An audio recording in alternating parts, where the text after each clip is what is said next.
Didn't know what time it was, the lights were low. Oh, oh.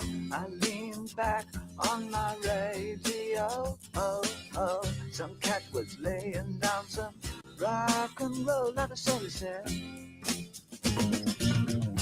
Then the loud sound it seemed to fade, came back like a slow voice on a wave of fade. That wasn't no DJ, that was hazy cosmic jive. There's a starman waiting in the sky. He'd like to come and meet us, but he thinks he'd blow our minds. There's a starman waiting in the sky.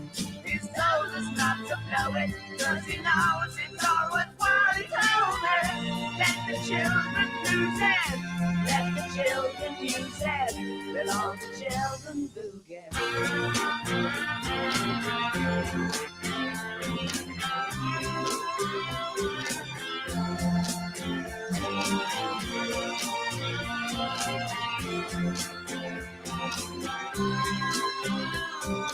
I had to phone someone, so I picked on you. Oh, oh, hey, that's far out, so you heard him too. Oh, oh, switch on the TV, we may pick him up on channel 2. Look out your window, I can see his light. If he can sparkle, he may land tonight. Don't tell your papa, or he'll get us locked up in time. There's a starman waiting in the sky. He'd like to come and meet us, but he thinks he'll blow our minds. There's a starman waiting in the sky. He's told us not to blow it, cause he knows it's all worthwhile. He told me, let the children lose it, let the children use it, let all the children boogie. Starman waiting in the sky. He'd like to come and meet us, but he thinks he'd blow our minds. There's a starman waiting in the sky. He's told us not to blow it, cause he knows it's all worthwhile. He told me, let the children use it, let the children use it, let all the children boogie.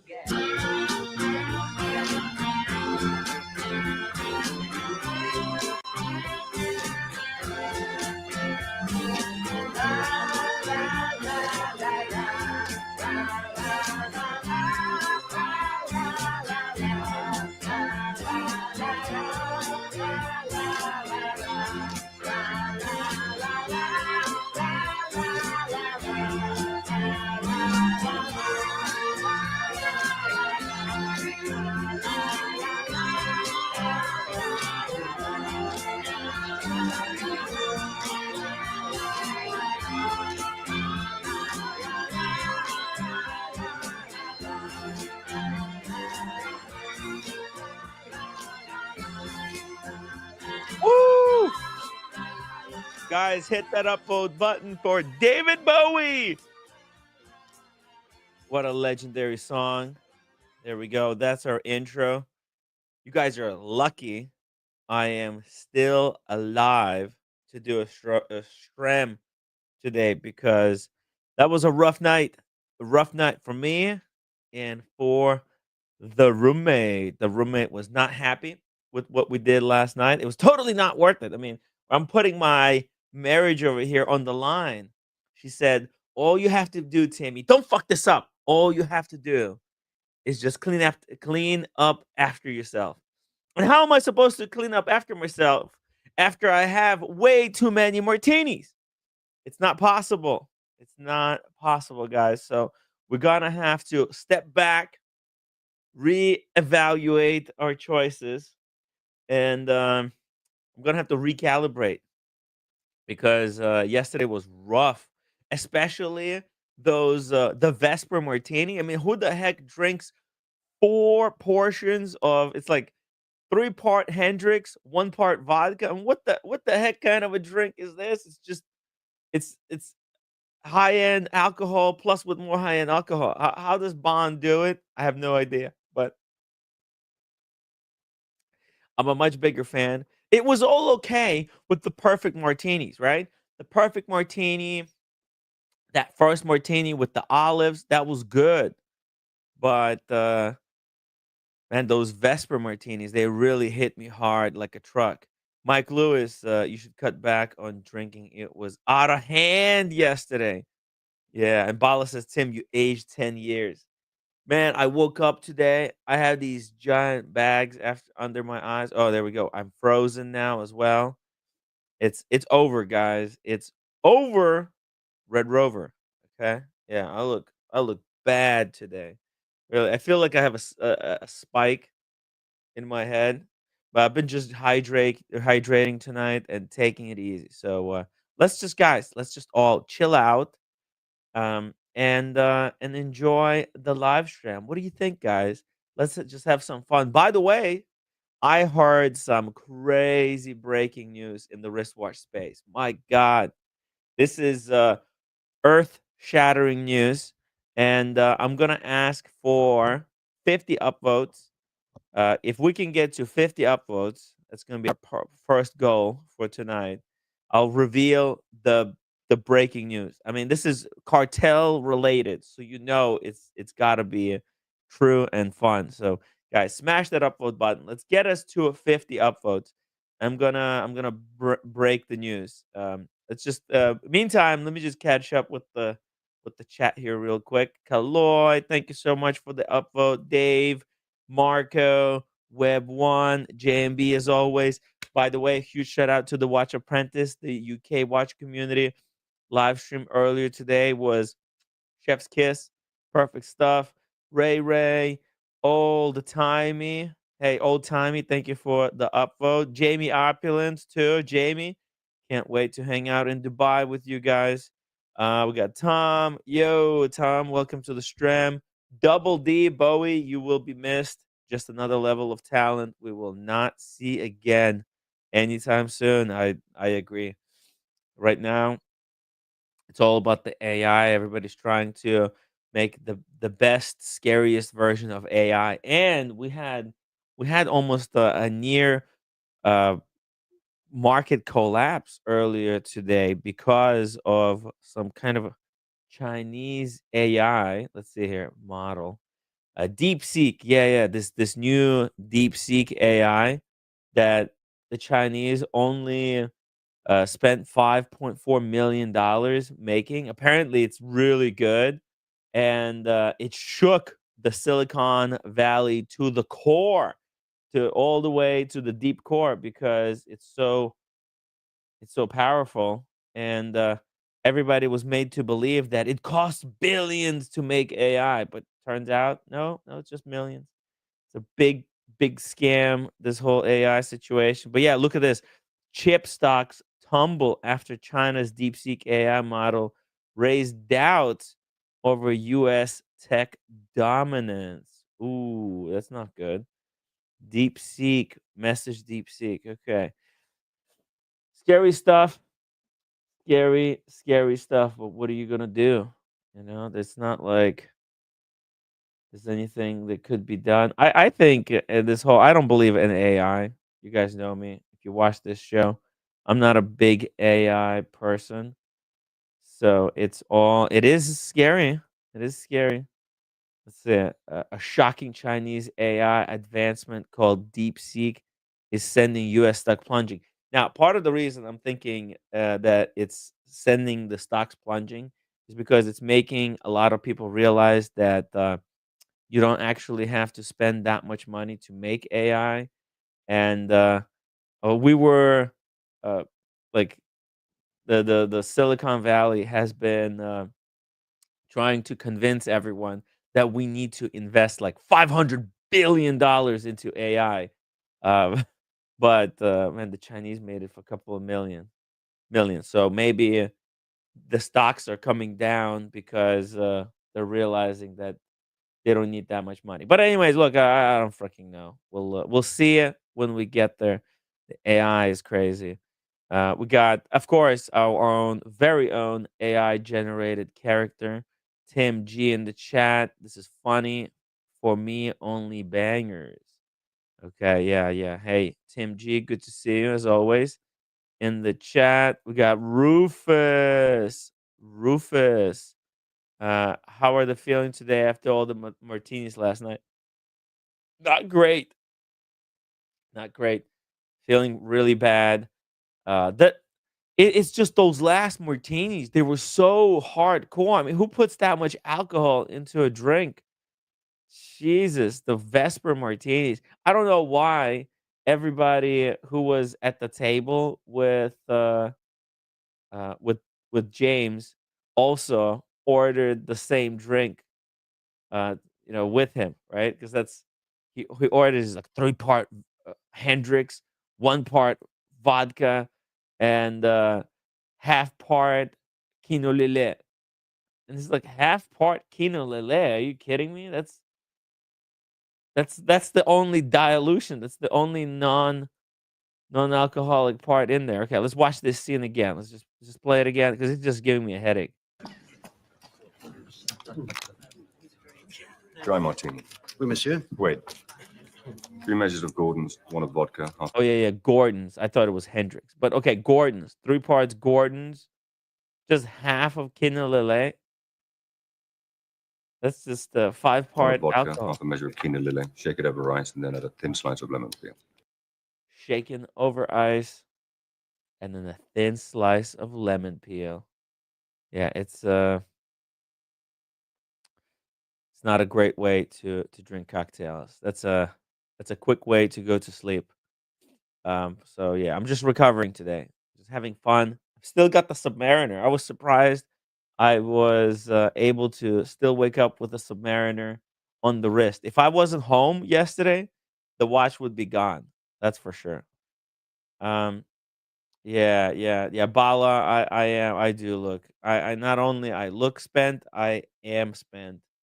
Kind of done here. That's why it's just gonna be a chill night. We're just gonna look at some watches from 1916 company. We'll take a look at what's going on the European watch company website and David SW, and then we'll take a look at some uh, watches that are available. Some new stuff that's coming out.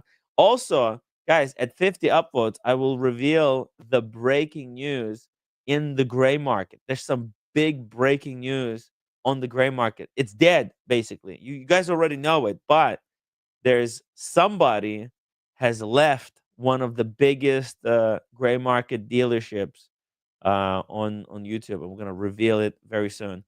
Drew Oakley, welcome to the show. A bit rough, yeah, yeah, guys. It is rough. I'm just yeah, just trying to put it together. Not don't fall apart, Timmy.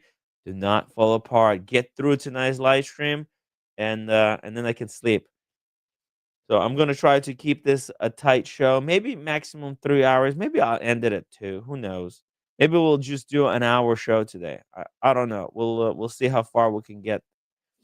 Um, Booze you lose. Whoa, JMB, £5 super chat. Thank you so much, JMB.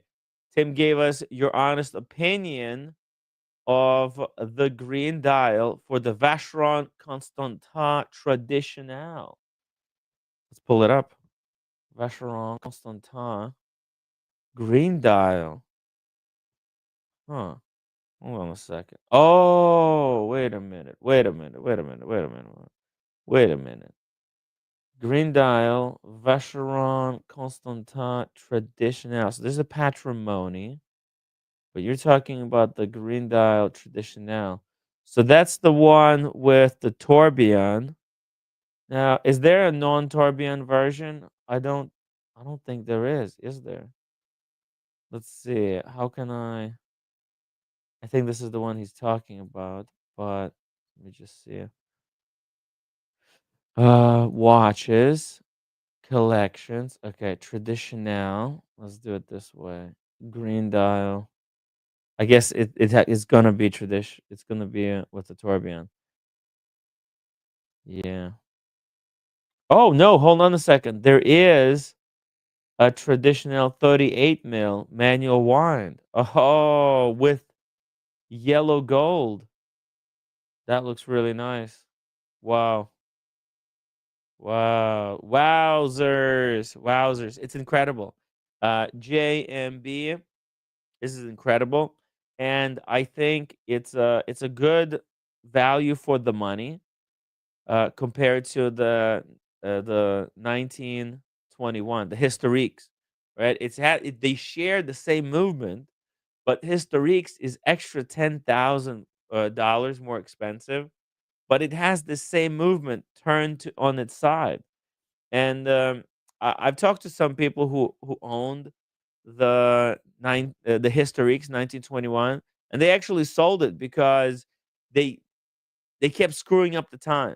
Because every time they looked at the watch, the watch is all shifted to the side, and they would always show up to work like an hour early because they didn't read the time correctly. So I think this is great.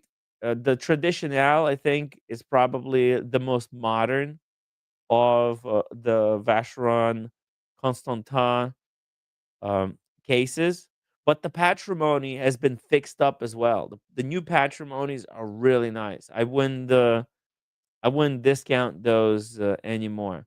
The previous models, they were a bit too big, but yeah, they really tightened it up. So yeah, I like it. I also really love the really subtle coin etching on the screw down case back, right? Like they don't have the, as you can see here, the coin etching on this watch is only done on the screw down case back, but then the entire case remains kind of clean, nice and clean, very sporty. Yeah, look at that. Oh, is it both men's and women's watch? Okay, kind of unisex, but oh yeah, yeah, it's a great watch, JMB, especially in green. Um, Looks really modern too, like it's a perfect dress watch, perfect modern dress piece. Let's see it. David H says the tourbillon traditional green is unbelievable. The non-tourbillon is nice, but prefer the non-green rose gold variant. It's a great watch. The traditional. They do a lot of nice complications in the traditional case. So here's just a clean white dial. You can never go wrong with the clean white dial. But if you're gonna go with a kind of a traditional configuration like this, might as well go with the Patek because that's what you can't get in the Patek 5167. Right, there is no green dial 5167. That's why you would want to get the Traditional instead of a Patek because you can get it in this beautiful color. Let's see what other Traditionals are available. Let's see. There's some lady watch versions. Manual wind. Well, very nice. That's a beautiful lady version. Look at that. 33 mil. How? Oh, okay. It's a diamond bezel. That's why I was like, why is it more expensive than the men's version? But it still has that. Oh no, it's a different movement. Never mind. I thought it would be the same movement. Yeah, this is really nice as well. Ladies watch. Green dial. Okay. Let's see. The date. This is what Double D has. I think he has the white gold version though. It's a great watch. They put the running seconds at 9 on this one, and it's automatic as well. Let's see what else. I love whenever they do their 100th anniversary limited editions. Those usually turn out to be really, really nice. But yeah, it's like this one. Oh my god, this is the most insane traditional that the Vacheron is making. Holy fuck! Look at this. It's got tourbillon at 12 o'clock, and the tourbillon is shaped like a Maltese cross. So that's your logo. 12 o'clock. The chronograph is mono pusher, 45 minutes interval, and it's got power reserve at 6 o'clock.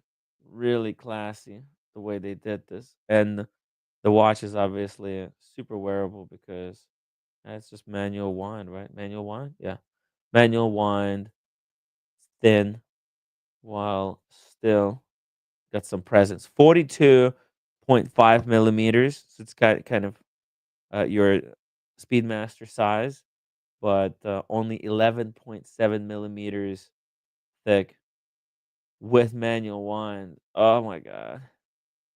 Probably the best chronograph currently available on the market. But the prices for this thing are unfortunately out of control. But maybe, maybe Vacheron in the next couple of years will make a more affordable version of this watch because they do have, as you can see here, the rose gold and the platinum version. Maybe if they put this in steel, and maybe if they take away the tourbillon, that could be also a great way to cut down the cost. It would be cool to see. But yeah, man, the Vacheron Traditional is probably better than the Patrimony. But the Patrimony, I used to really not like Patrimony, but ever since last year they fixed it up. Now it's a really good watch. 39 mil. I think this is the Tim G current watch right here, just a two-hander. Another great alternative to a Calatrava 5196. But I want to see these on the gray market below retail because that's 25,000 for a simple watch. Crazy stuff. And then there's this limited edition one that they just launched. Wow, that's so sick. Very 70s watch, right? So crazy. 40 mil case size. Oh, interesting. It has the old case. Okay. I don't know about this. It's an interesting dial, but man, they should have put this dial on the new case. Anyways, JMB, thank you so much for your question. Let's see here. Mike Lewis says he likes Tesla. They report Wednesday. Wait till they report might sell off 370s to 380s range is good entry, but buy 25% of your intended position. Wow. There's some important stock information in the chat. Muhammad Ali, Vacheron is the best. Love my too. Congrats, Mohammed. Congrats on the Pepsi. Never sell the Pepsi, of course. Vacheron is nice. Yeah, send me the picture, Mohammed, of your Vacheron. I would love to bring it up on the stream. By the way, guys, if you have a Vacheron watch, feel free to email me, hello@timwright.com. I'll pull it up on the stream. You know who's making a big change in their watch collection? Red Shovel. He's consolidating hardcore right now. Very soon, Red Shovel is gonna come back on the stream, and we'll do an unboxing for what he traded his watches into. Oh, hey, Renee de La Pons, thank you so much for the reminder. Spicy news. All right, here we go. Here's the spice, guys. You wanted the spice? All right, get this.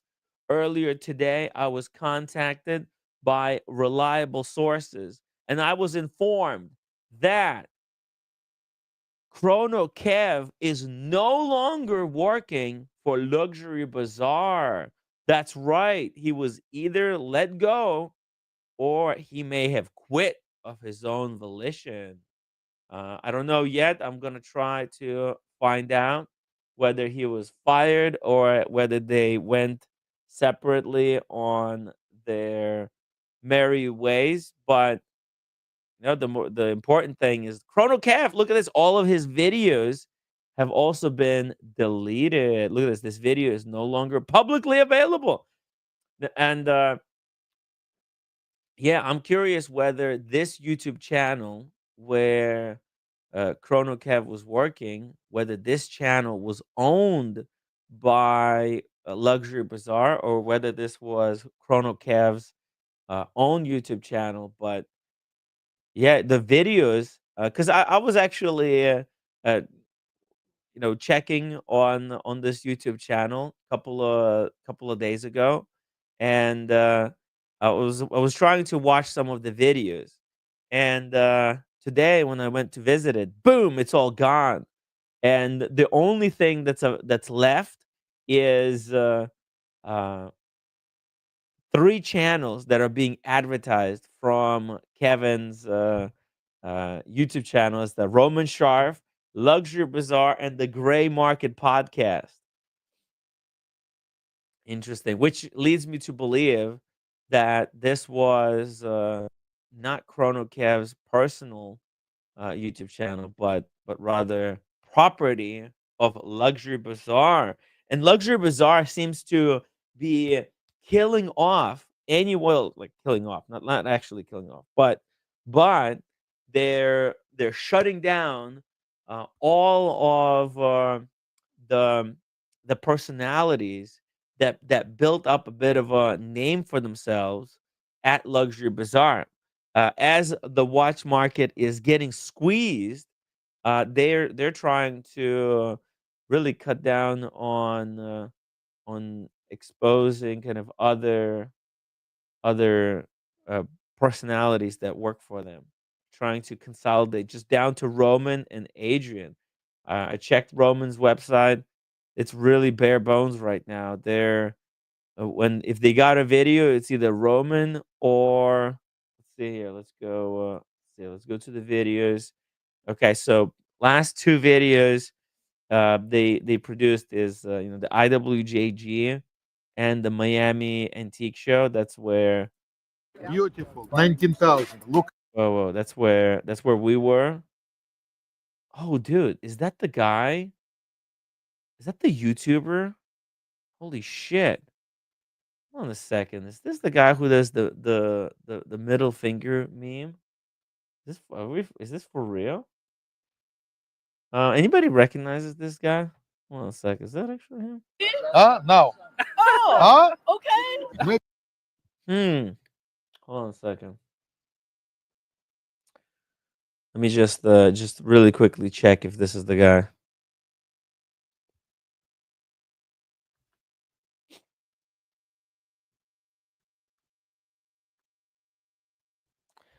Let's just see here, because I was thinking.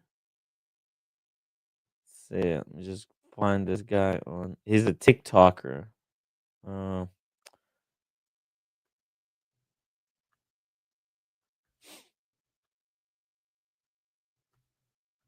let's see.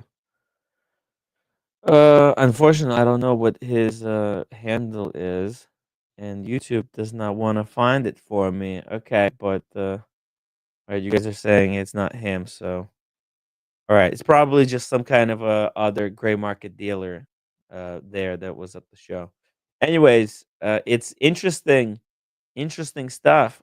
And by the way, Chrono Kev was not at the he was not at the Miami Antique Show. And yeah, interesting stuff.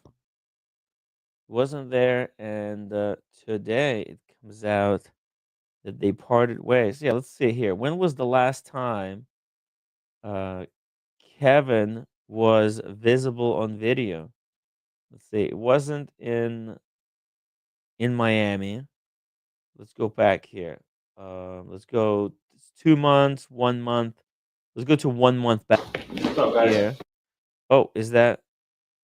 Okay, so this 1 month back is the okay, we got Adrian. Adrian, he's just talking to some client. Roman, Adrian, Roman. I don't think they had Kevin here a month ago. Yeah, look at this. See, oh no, that's is that him? Is that Kevin? No, that's the other guy. Yeah, no, that's what's this name? What's this dude's name? Andrew or something? Yeah, Kevin was not here. Look at that, a month ago. Just to show you that another one bites the dust. All right, and another one, and another one, and another one bites the dust. Who's going to be next? They keep cutting the staff. Welcome to And it's not even a COVID situation, right? The watch market was doing so much better during COVID. Jesus. Okay, Luxury Bazaar here, If I had a website, penny for every time or their YouTube channel. Let's see here. There's no Kevin a month ago either. Yeah, this is just a talking head video. Yeah, nothing special there. Yeah, these are just junk videos, to be honest. And they're not getting any views. 10K views, that's it. Not really. The amount of effort that went into editing this. Yeah, no, it's dead. It's all dead. Very, very unfortunate. But yeah, Chrono Kev, guys, he's gone. He's gone. There you go. That's the breaking news in the gray market, everybody. Chrono Kev has left the premises. Oh, here we go. Shout out to Muhammad Ali. Let's pull up this Vacheron. Oh, it's the that's the really special one, right? Or is that the 56, I think? Yeah, he's got the 56.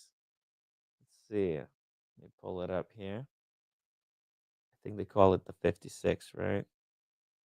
The Vacheron 56. Boom. Or it actually might be a different model, but yeah, that's the 56. Very cool. I think Vacheron originally made the movement that's in this watch for Cartier, or was it for Hermes? And then I think that the contract fell through, so they actually created a case for the watch and released the 56. Let's see it. Let's bring it up here on the Vacheron watches collections. Is it collections? Is it called it? Yeah, 56. Boom, right there. Lovely. Lovely. Let's see what they've got in the 56 collection. You know, I really so that's what he's got right there. I would highly recommend also getting the bracelet.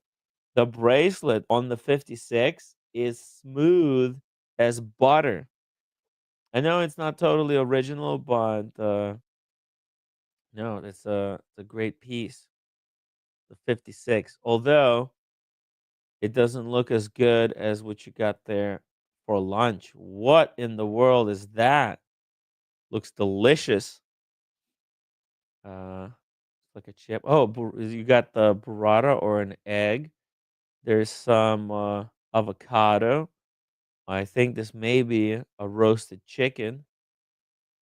Really good stuff. Muhammad Ali says he got the 56 first, followed by the blue overseas. I think two Vacherons are good. Hell yeah. Hell yeah. Vacheron. Let's pull up the overseas. You got what do you think about the new 222?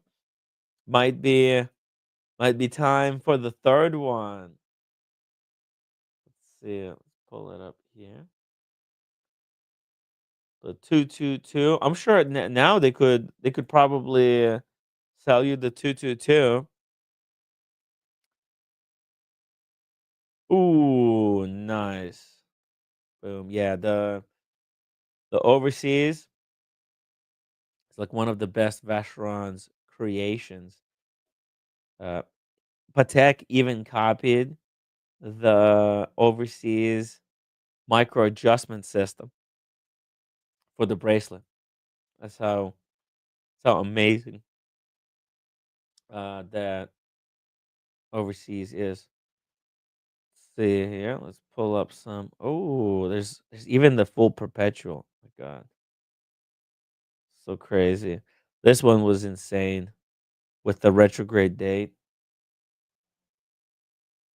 Yeah, boom. There we go. It's actually a really good price.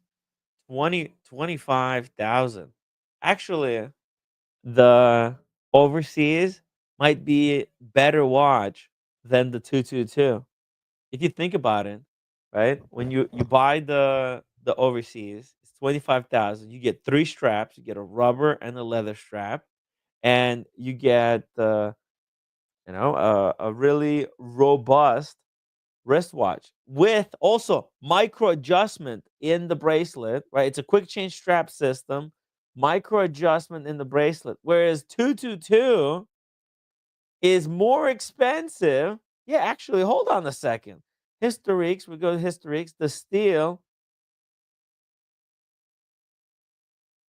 the 222, right here, it's a 37. It's much smaller. And yeah, what the hell? It's 37 mil, no micro adjustment, no quick change strap system. The 222 might be it's holy shit, I just realized it. Yeah. Now 222 is like a dress watch almost. Cuz yeah, why would you want to get I don't understand how they're justifying the prices, right? Think about it. The 222 I guess they're it's all about exclusivity, right? Vacheron is making the 222 more expensive than the overseas simply because they want to treat this watch as the more exclusive, as the more original version, right? It's like AP and the 16202 versus the 15510. Like yeah, one is an offshoot and the other one is the OG. But yeah, it's crazy. Muhammad Ali, the 222 is good, but prefer the overseas with the strap options. I know, right? You can put it on the rubber, on the leather, and that orange leather strap that looks like you had that ordered custom. And I love the orange, how it goes with the blue. Those two colors are complementary. That's why there's so many movie posters that use the orange and blue color combination because there's it's such an appealing color. Like orange and blue movie posters. It's such a fun, yeah. It's the most common color combination. Whoa, hold on a second. Careful with that, Timmy. Look here. Look at this. Movie directors love putting orange color and blue side by side. This Avatar poster was orange and blue. Spider-Man, the Blade Runner, every every movie poster is like orange and blue. Dunkirk, the uh, Elysium, and I forgot what that one was. The Marvel. Yeah, they've been doing this forever. There's a Texas Chainsaw Massacre. Even that was blue and orange. Crazy stuff. The Dark Knight, Tron, all these movies. Bohemian Rhapsody. It's pretty cool actually. Wonder Woman. Yeah, movie directors love the color combination. That's why I love that strap combination. Double D says hot take, and I love VC, but value wise, GP Laureato is better than the 222. Also, more robust movement with better water resistance. Right, that's the big negative of the 222, the steel version. It's the 50 meters water resistance. If this was the Patek Philippe water resistance, meaning that 50 meters, you can take it diving to 50 meters, then okay, that would be acceptable. But yeah, it needs to be at least 100. Hey, hey, Tim G, welcome to the Oh, stream. how are you? Also, Talking Vacheron, I might as well just jump on for an hour. I got to get a flight later on tonight. Anyway, hey, going back to the 56. So what Muhammad Ali has for the mhm. 56, that is the quintessential, in my opinion, like really nice dress watch. If you can flip back to the 56, okay, and Oh yeah, let's just talk about those for a while. The you three. you were a huge fan of the 56. I believe you had one of these 56. I'm a huge fan of the 56. Huge. Yeah. So Also, we this got this Humble Pine joining us as well. Hey guys. Humble Pine, how are you, Hey. man? I believe it or not, I'm going to Tennessee because I was back in Massachusetts. I'm going to Tennessee tonight, and I'll probably be in Washington D.C. next Monday. So hopefully we can meet up. Yeah, hopefully I'm going to Boston this week. I was just actually in DC Cool. the other night. With my wife, went over to Nobu for dinner and Blue Duck Oh, Tap. nice, Yeah. nice. Well, there's True Luck, which is one of my favorite restaurants. They're like a chain. They're in Miami, they're in Chicago, they're in Houston, and they're in Washington D.C., which they're noted for Florida stone crab, as much as you can eat, Hmm. for like $120, and it's outstanding. Or we can go to some restaurant that you like, or we can go to the one that the JFK proposed to Jackie O on in Georgetown. I forget You the should name of guys it. go to some AI generated restaurant. Yeah, something like that. But the way AI just dropped today, it's unbelievable. Yeah. It's unbelievable. The Chinese came out with paid $6 million to have a $6 million company that is now more advanced than all the U.S.'s AI all put together, and it spooked the market. And You hear also about? it you know what else it spooked? It It's spooked basically the that you Chinese don't need base. much computing power, as much electricity. So there was all these projects, right? Promised that Exactly correct. And not only that, but it just went around Nevada, or whatever it's called. So this was like a nuclear bomb to the United States economy, believe it or not. I mean, this was yep, Chinese nuclear bomb today. Okay, it's they put true. this out. We I were don't know gonna if it build really our entire economy on AI.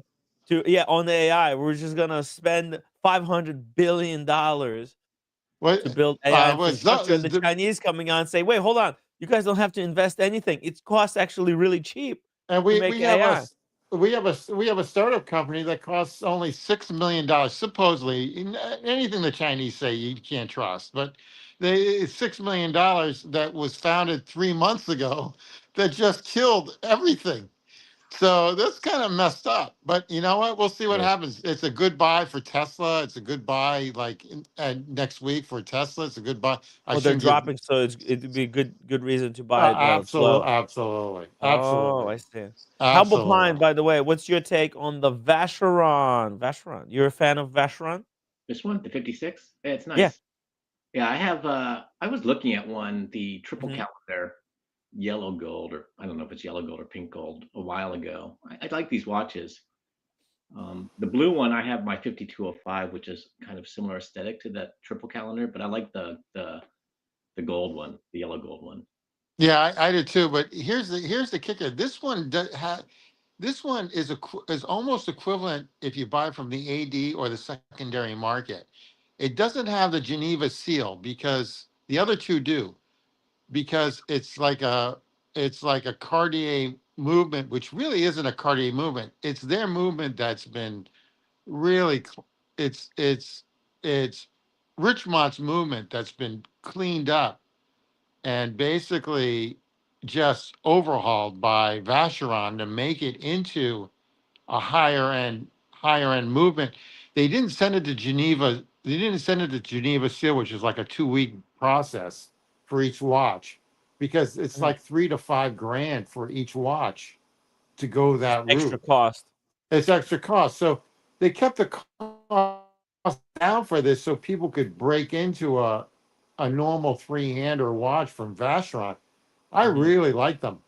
The gold one is not the gold one. The rose gold one is not worth $26,000 Yeah, it's a because you lot. can buy it on the secondary Yeah. market for about 18.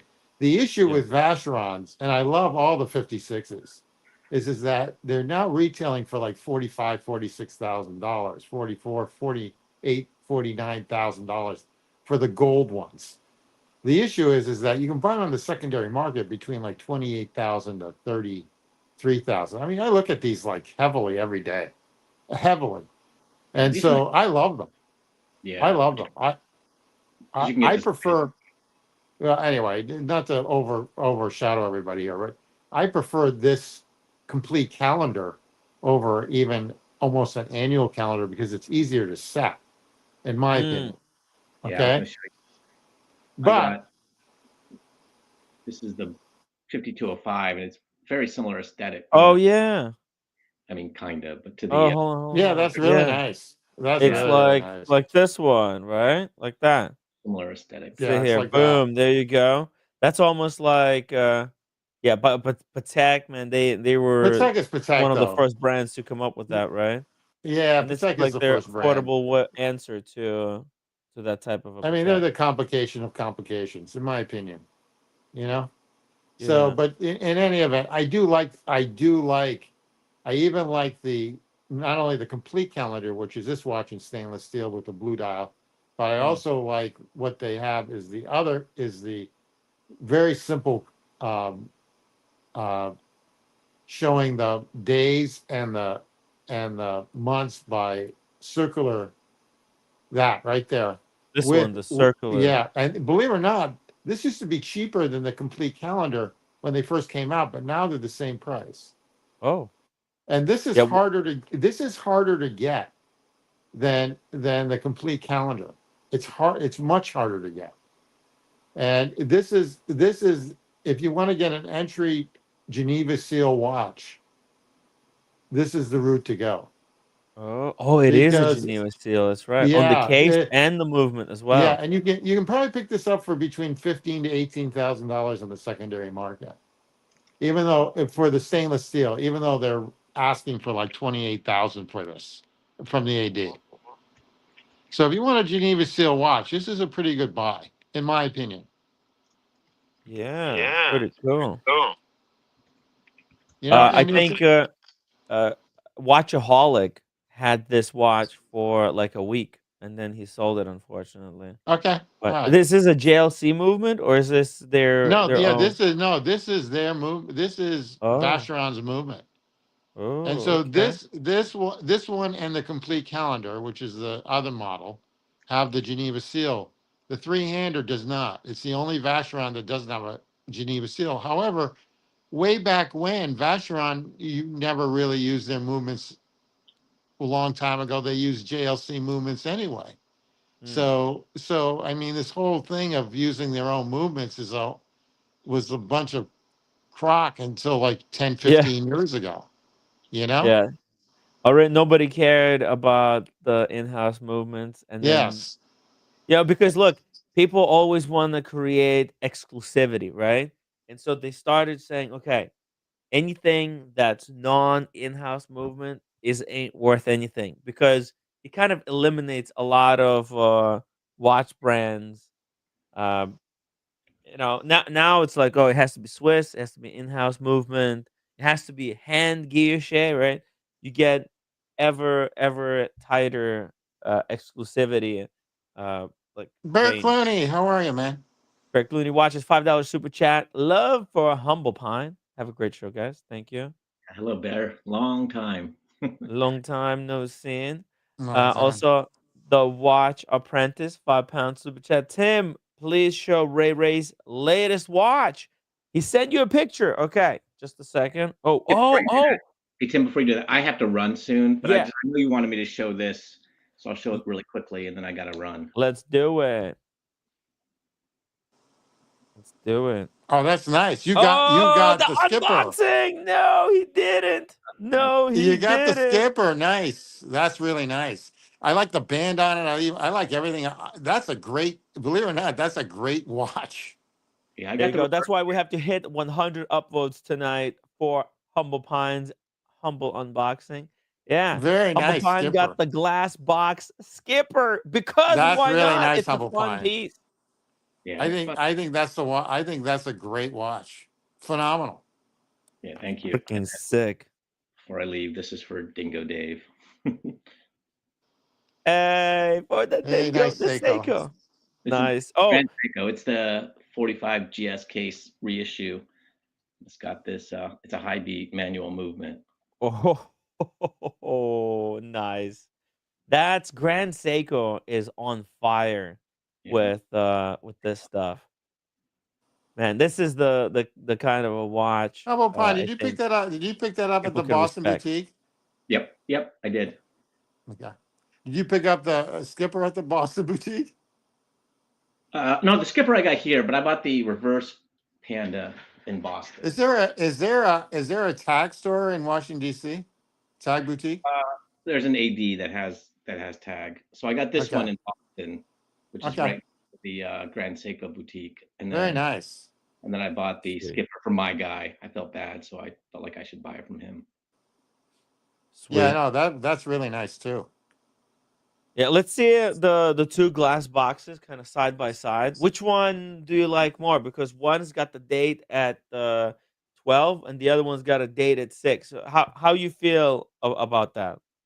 I like the date at 12 on this one and the reverse Panda because I think it's kind of quirky, but for legibility, it's easier to read at the bottom. Do you like the Oh, okay. do you like the color scales on the skipper for the yacht for the yacht race? Yeah, I do. I mean, it's I do too. color scheme of that the boat, the skipper, right? Yeah, it's very nice. Yeah, it kind of pops the colors, but I like this because it's just so classic reverse Panda. Yeah. That's the best. Holy fuck. When they came out with that, black dial, white sub dials, date at 12 o'clock. Of course, it's gonna take years to get used to, right? Yeah. To look at the date at 12. But I don't know. I think the way they laid it out, and also it's quite reasonable thickness wise, right? It's like it's above 13, but it's just barely above Yeah, 13, right? a lot of it's the glass box too, so Yeah. not too slab Is slide. is the skipper thickness the same thickness? Yeah, same exact movement, and I mean just Okay. slightly modified movement because the chronograph registers for the yacht timing. What's the strap on the skipper? It's like a sailcloth. Okay. It's like a So you can get that wet? Ooh. Yeah, you still get this wet, and this has I think it's water resistant to 100 meters or something. But It is. I know it is. They both are, a matter of fact. And you know what? They also just came out with the new color for the glass box. The purple. That's right, the purple one. What do you think, HP? Let me just bring it up here. Check it out. I like it's it. It's okay. okay. It's Yeah, okay. I think I like rather have- the black one more because of the contrast. See, it's Yeah, it's purple with I'd black. rather have the Yeah. two. I'd rather have the two that Humble Pine have Yeah. I don't versus think this. a third is not in my future. I'm done with these glass boxes. Unless it's a Panda. Yeah, Panda would be nice.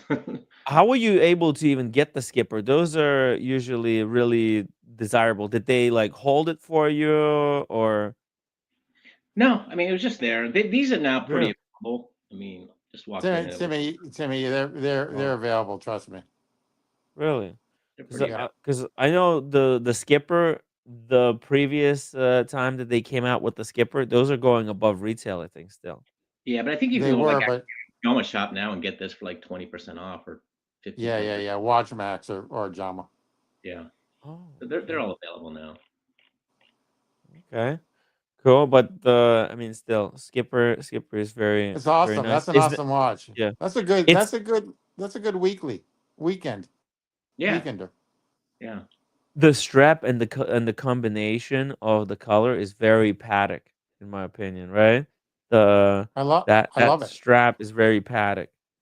Yeah, and The the sailcloth. the subdial on the right, it's a little more orangish than this is showing. It's more red in this picture. You know what I like about the tags the best is out of most of the watches is I like their deployment the best. On this, yeah. What's nice is there's no holes in the straps. It's a friction fit strap, so Yeah. you just lift up and adjust it wherever you want it on the strap. There's no preset holes on here. Oh, wow. Piece here, it clamps down on the strap, so you just set it wherever you. Where is it? Right here. You just set it And wherever you you. Cool. Yeah, because when you have holes, sometimes the holes are really far apart, and you get stuck with that problem where your perfect size is between the holes. Right. Somebody was just modifying their strap on the live stream. Who was it? Do you remember? They actually Yeah, it was Magic punched. City. It was Was Magic it City. Magic City? Yeah, he punched the hole in the rubber Between holes. between holes. Yeah, because it wasn't fitting on him well. Wow. I would Yeah. worried if it was like too close to the other holes, would that eventually rip through one hole to the next? Mm, But I don't know. So that's what's nice about this. I mean, yeah. you just adjust it wherever you want. And then the keeper, it loops underneath the strap so it doesn't stick out. Hell yeah. Ivor says hello to the legend that is Humble Pine. Beautiful watch. It It really is. It is. is a cool piece. The It's a skipper. really cool piece. It's a great Yeah, piece. and it's good to see Humble Pine, getting other watches than just the usual suspects, right? Showing You some mean appreciation. instead of the bangers, he's getting Yeah, like the quasi bangers. You the mean? Quasar. I'm not allowed And to he's get them anymore. The tech Yeah. won't let yeah. me buy. Yeah, well, Uh, listen, you gotta buy what you like. When you were getting those Royal Oaks, man, they were giving you what 30% discount. My first couple, yeah. Then Yeah. not after that. And then 5% discount off my 5712 Nautilus. Oh wow. Not a huge discount, but it was still a discount. Still, yeah, exactly. So they there's wouldn't do that really now. Yeah. the prices for and dude, when you bought the Royal Oak, your Chrono, right? You got 30% off, and that was like 13,000 for No, Royal Oak Chrono, right? no, it was the time only. All the 15400, time on. Okay. 15400 black dial. That was like 30 some percent off. The retail at the time was 17 something, so I bought it for like 12 or something. I don't remember. It was like Nice. 30% off. Yeah. Yeah, and at that time, it was the most expensive I ever spent. Most money I'd spent on a watch. Not that Yeah. that was crazy to spend, $12,000 on a watch. Yeah, but I think the Swiss have increased the prices for their watches to just ridiculous degree. There's really no point of like just spending so much. You could there's so many fun watches that you can get right now from Tag, and Tag is huge right now. They're sponsoring F1. Manny was just at F1 race. I don't know if you get the chance to see a little bit there Oh, is that when he where was? yeah, Saturday, he joined us a little bit from the track, and when you're at the race, you can go, like, behind the scenes, you can, like, walk, um, kind of, where the cars get, like, service and stuff. It's really, really awesome, and you can walk around the track as well to see the race from different, angles. Mhm. It was a 24-hour track, but, yeah, there was a Daytona and, sorry, yeah, yeah, I'm confusing the 2, Daytona and F1.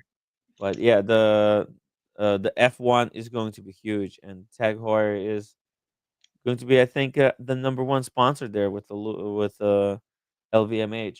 You want to see the F1 I bought when I was in law school? Quartz tag chrono. Oh, yeah. And What? I bought this in law school when I was in law school, so many years ago. Let's check it out. Oh, what? Yeah, that looks like Damn, look at that. that. That looks like an '80s or '90s watch. Yeah. Wow, that's OG F1. See, Tag Heuer was big in F1 at that time, and now they're back, and you still have the watch from the original days. Freaking awesome! Wow, bring that to Boston. I would love to actually. So Yeah. when are you Check it going to out. Boston? I got to go up tomorrow. I got meetings this week, and then I'm going to meet Tim Wednesday. We're So gonna so try you're to do a meeting? live stream from Van Cleef for ER Oh, if they allow interesting. us. Give us a sneak peek preview of some of the cool stuff they got there. Are you in Boy, Are you in DC? Are you in DC next week? yeah, I'm back in DC later this week, and I'll be here. I think I'm here next week. I'm not traveling next week. Okay. Hmm. Um, Newbie says, I only buy what others people like. I've lost 50% of what they don't think I'm cool anymore. And they don't think I'm cool anymore. Ah, yeah, that's why you have to buy stuff that you like. And that way it doesn't matter if, if you lose some value. I mean, look, at the end of the day, I think watches, they're still worth something. Even if they drop in value, they're still going to be worth something. So it's not. It's worth your risk time. That's what it's worth. I don't Yeah, think lose. I mean, some of these watches have gone up in price, but a lot of the codes have all gone down, and yeah, to me, and the perpetual calendar I have, the Patek has gone down. To me, it doesn't. I don't care. It is yeah. what. I got to tell you, the code is growing on me. I saw one on eBay, brand stinking new, stainless steel one that they have with the just regular old indices, nothing with the designer 9 and 3 and 6 indice, and they wanted 17.5 for it. 17.5. Wow. What color? Yeah, blue. Wow. Jesus. It's still available, I think, on eBay. Wow. Hey guys, Yeah, I gotta run, but I just wanted to hop on really quickly, and then Tim, I'll see you later this week. you got it. Humble Pine, congratulations on the skipper. Looks freaking Yeah, very nice awesome. skipper. Yeah. Now you have to get Marianne. Yeah. Oh yeah, I would love to also see the skipper, man. I don't know. Can you bring? I don't know how many watches are you going to bring to Boston. I usually only bring one, but I'll bring the Oh, skipper and okay. the Formula One. This one here. Yeah, that would be awesome to see. Uh, by the way, Basil Basil says the red Formula One looks like new still. Hell yeah. Oh, It's yeah. I mean, it's got a sapphire crystal, but yeah, I wore this every day when I was in law school. wow. It's got like a Very stamp nice. clasp. I mean, the clasp is dog shit. Doesn't really even close all the way that well. It's stamped clasp. Nice. I'm It's not. like a Seiko. Yeah, I haven't gotten the battery replaced in years, probably over a decade. So I'm afraid it's all corroded in here. Oh, I oh, got. maybe they can change the battery for us at Tag Heuer. We can bring it to them. They might change it for free.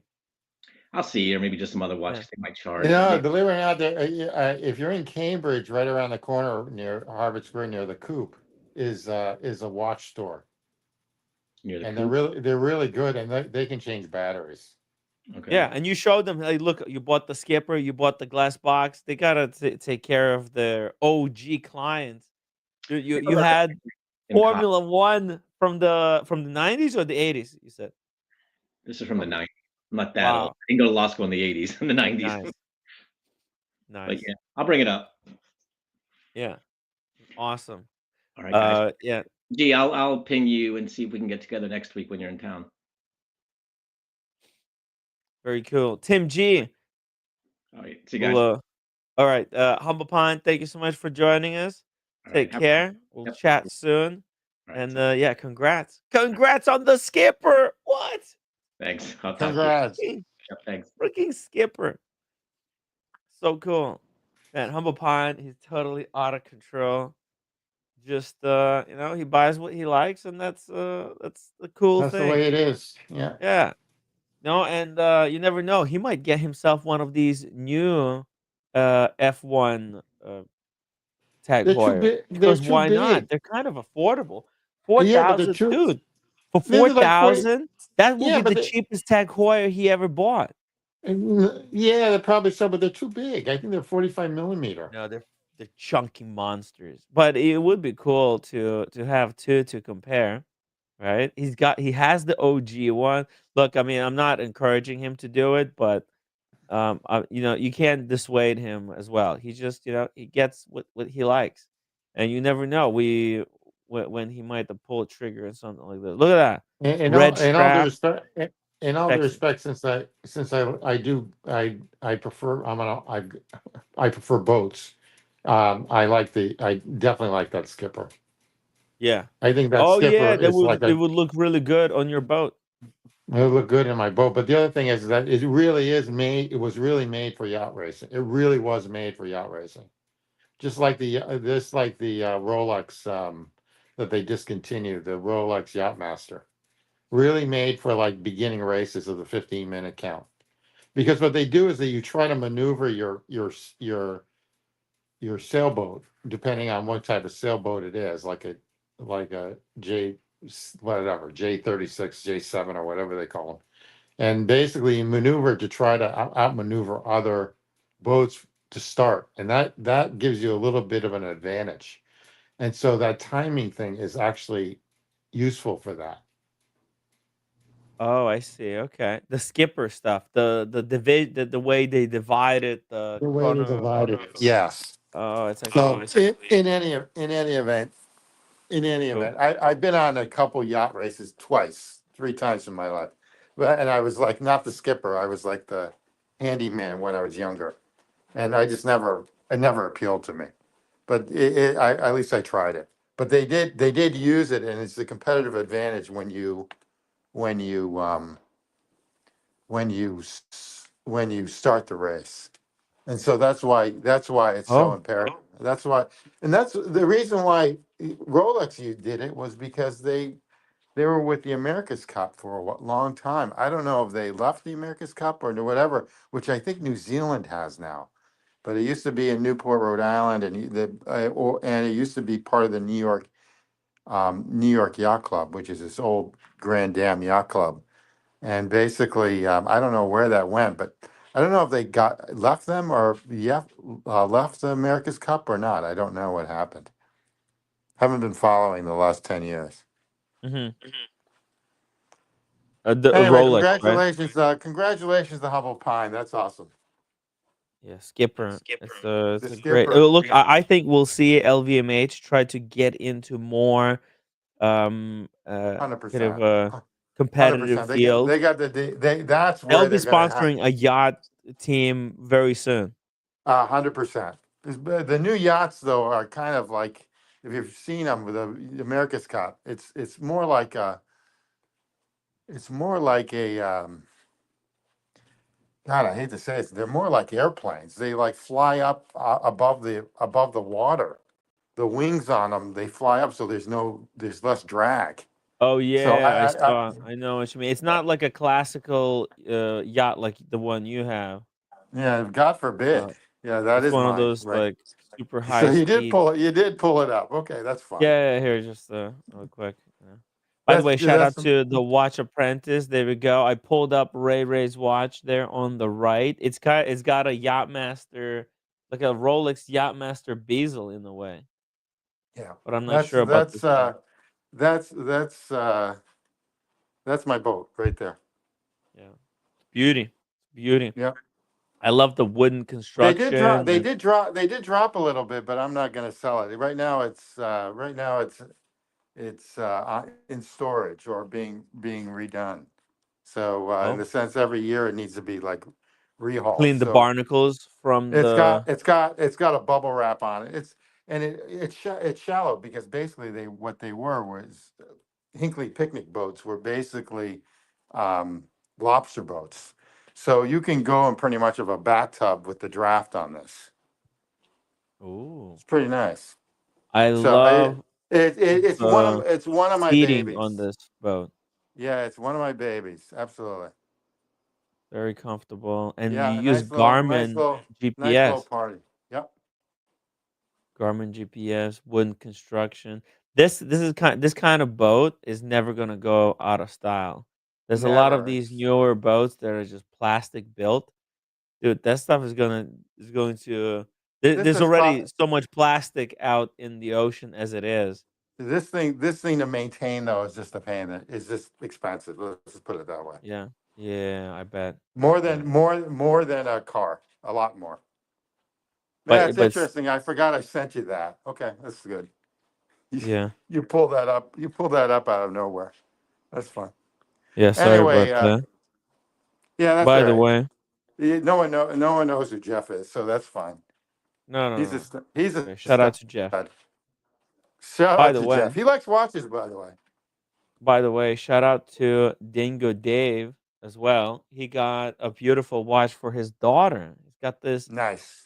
I don't That know is what the name nice. of this brand is, but it's got these blue sapphires in the bezel, as you can see, a wave dial. It's small, very elegant, lovely piece. Let's see. Eterna. Oh, it's in the Eterna. That's a great brand, actually.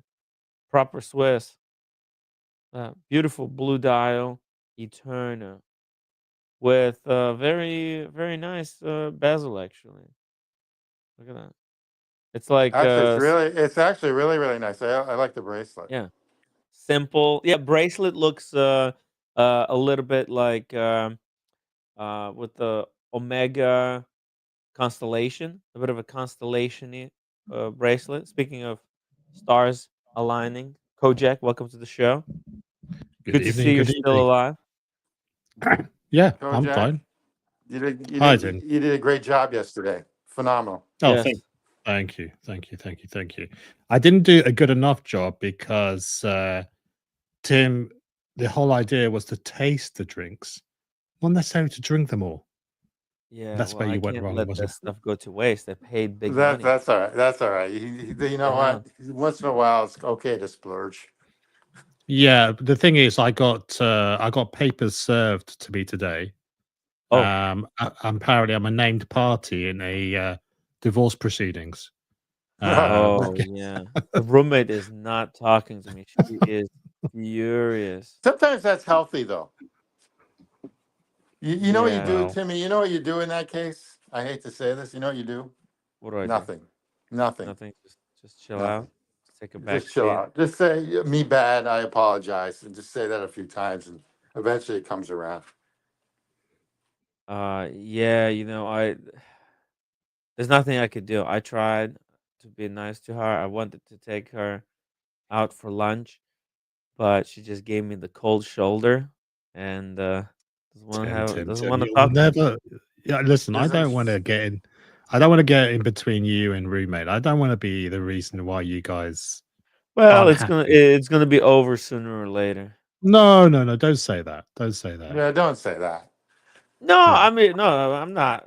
I'm just saying the facts over here. It's not nothing. It is what it is, man. Whatever happens, happens. We have no full control of everything, right? It's so cool. I can only try my best, and I try my darnest to come here every single day, keep the streams going, keep chatting about watches, and same thing. I tried the best for the roommate, and sometimes your best is not enough. So But you do I've recognize accepted that it. Whatever happens. you do recognize you do push her buttons. No, I'm not pushing buttons at all. I'm just doing my stuff. Like, Mm.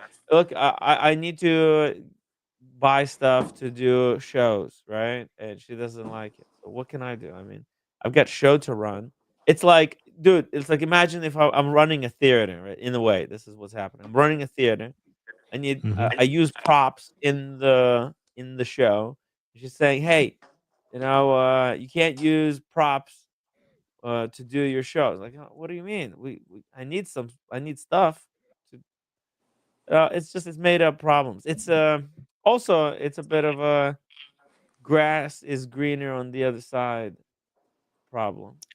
Well, you consume the equivalent of, I'm going to say, 8, 9, 12, 15 units of alcohol last night.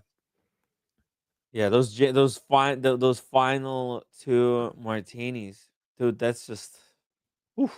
But you're only supposed to drink 20 odd units of alcohol a week. That's the recommended maximum. That's what it is in the United Kingdom. I don't know in the United States. But So, James Bond drank 6 of those. How did he do it? and he's dead. So what does it Oh, matter? And he's also not a real person. You are. okay, fair enough, guys. Well, Don't do it. some I wouldn't just recommend, but they're so strong. Unless you want to pass out. don't drink any more for the rest of the week. That's how I do it. Yeah. I splurged one day, but I only tasted a few. I didn't. I mean, I had half of what you drank. I was Yeah. absolutely wrecked. So, Yeah. but anyway, Yeah. I was destroyed. shout out to Humble Pine, by the way, who got the Skipper. That's an amazing, Yeah. a really Yeah. cool watch. That's so cool. I mean, like, he could have any watch he wants, but did he get that new or did he get it on the Brand secondary new. Yeah. market? Brand new. He got it brand new. Yeah. Yeah, Of it's a course. great Just watch. walked in and got it because why Mm. not? It's a pretty cool piece. And he gets watches he likes. He likes Grand Seikos. He Yeah. likes his Tudors. When he just likes whatever he likes at that time. He was a big Patek guy. He was a big AP guy. He tried them all.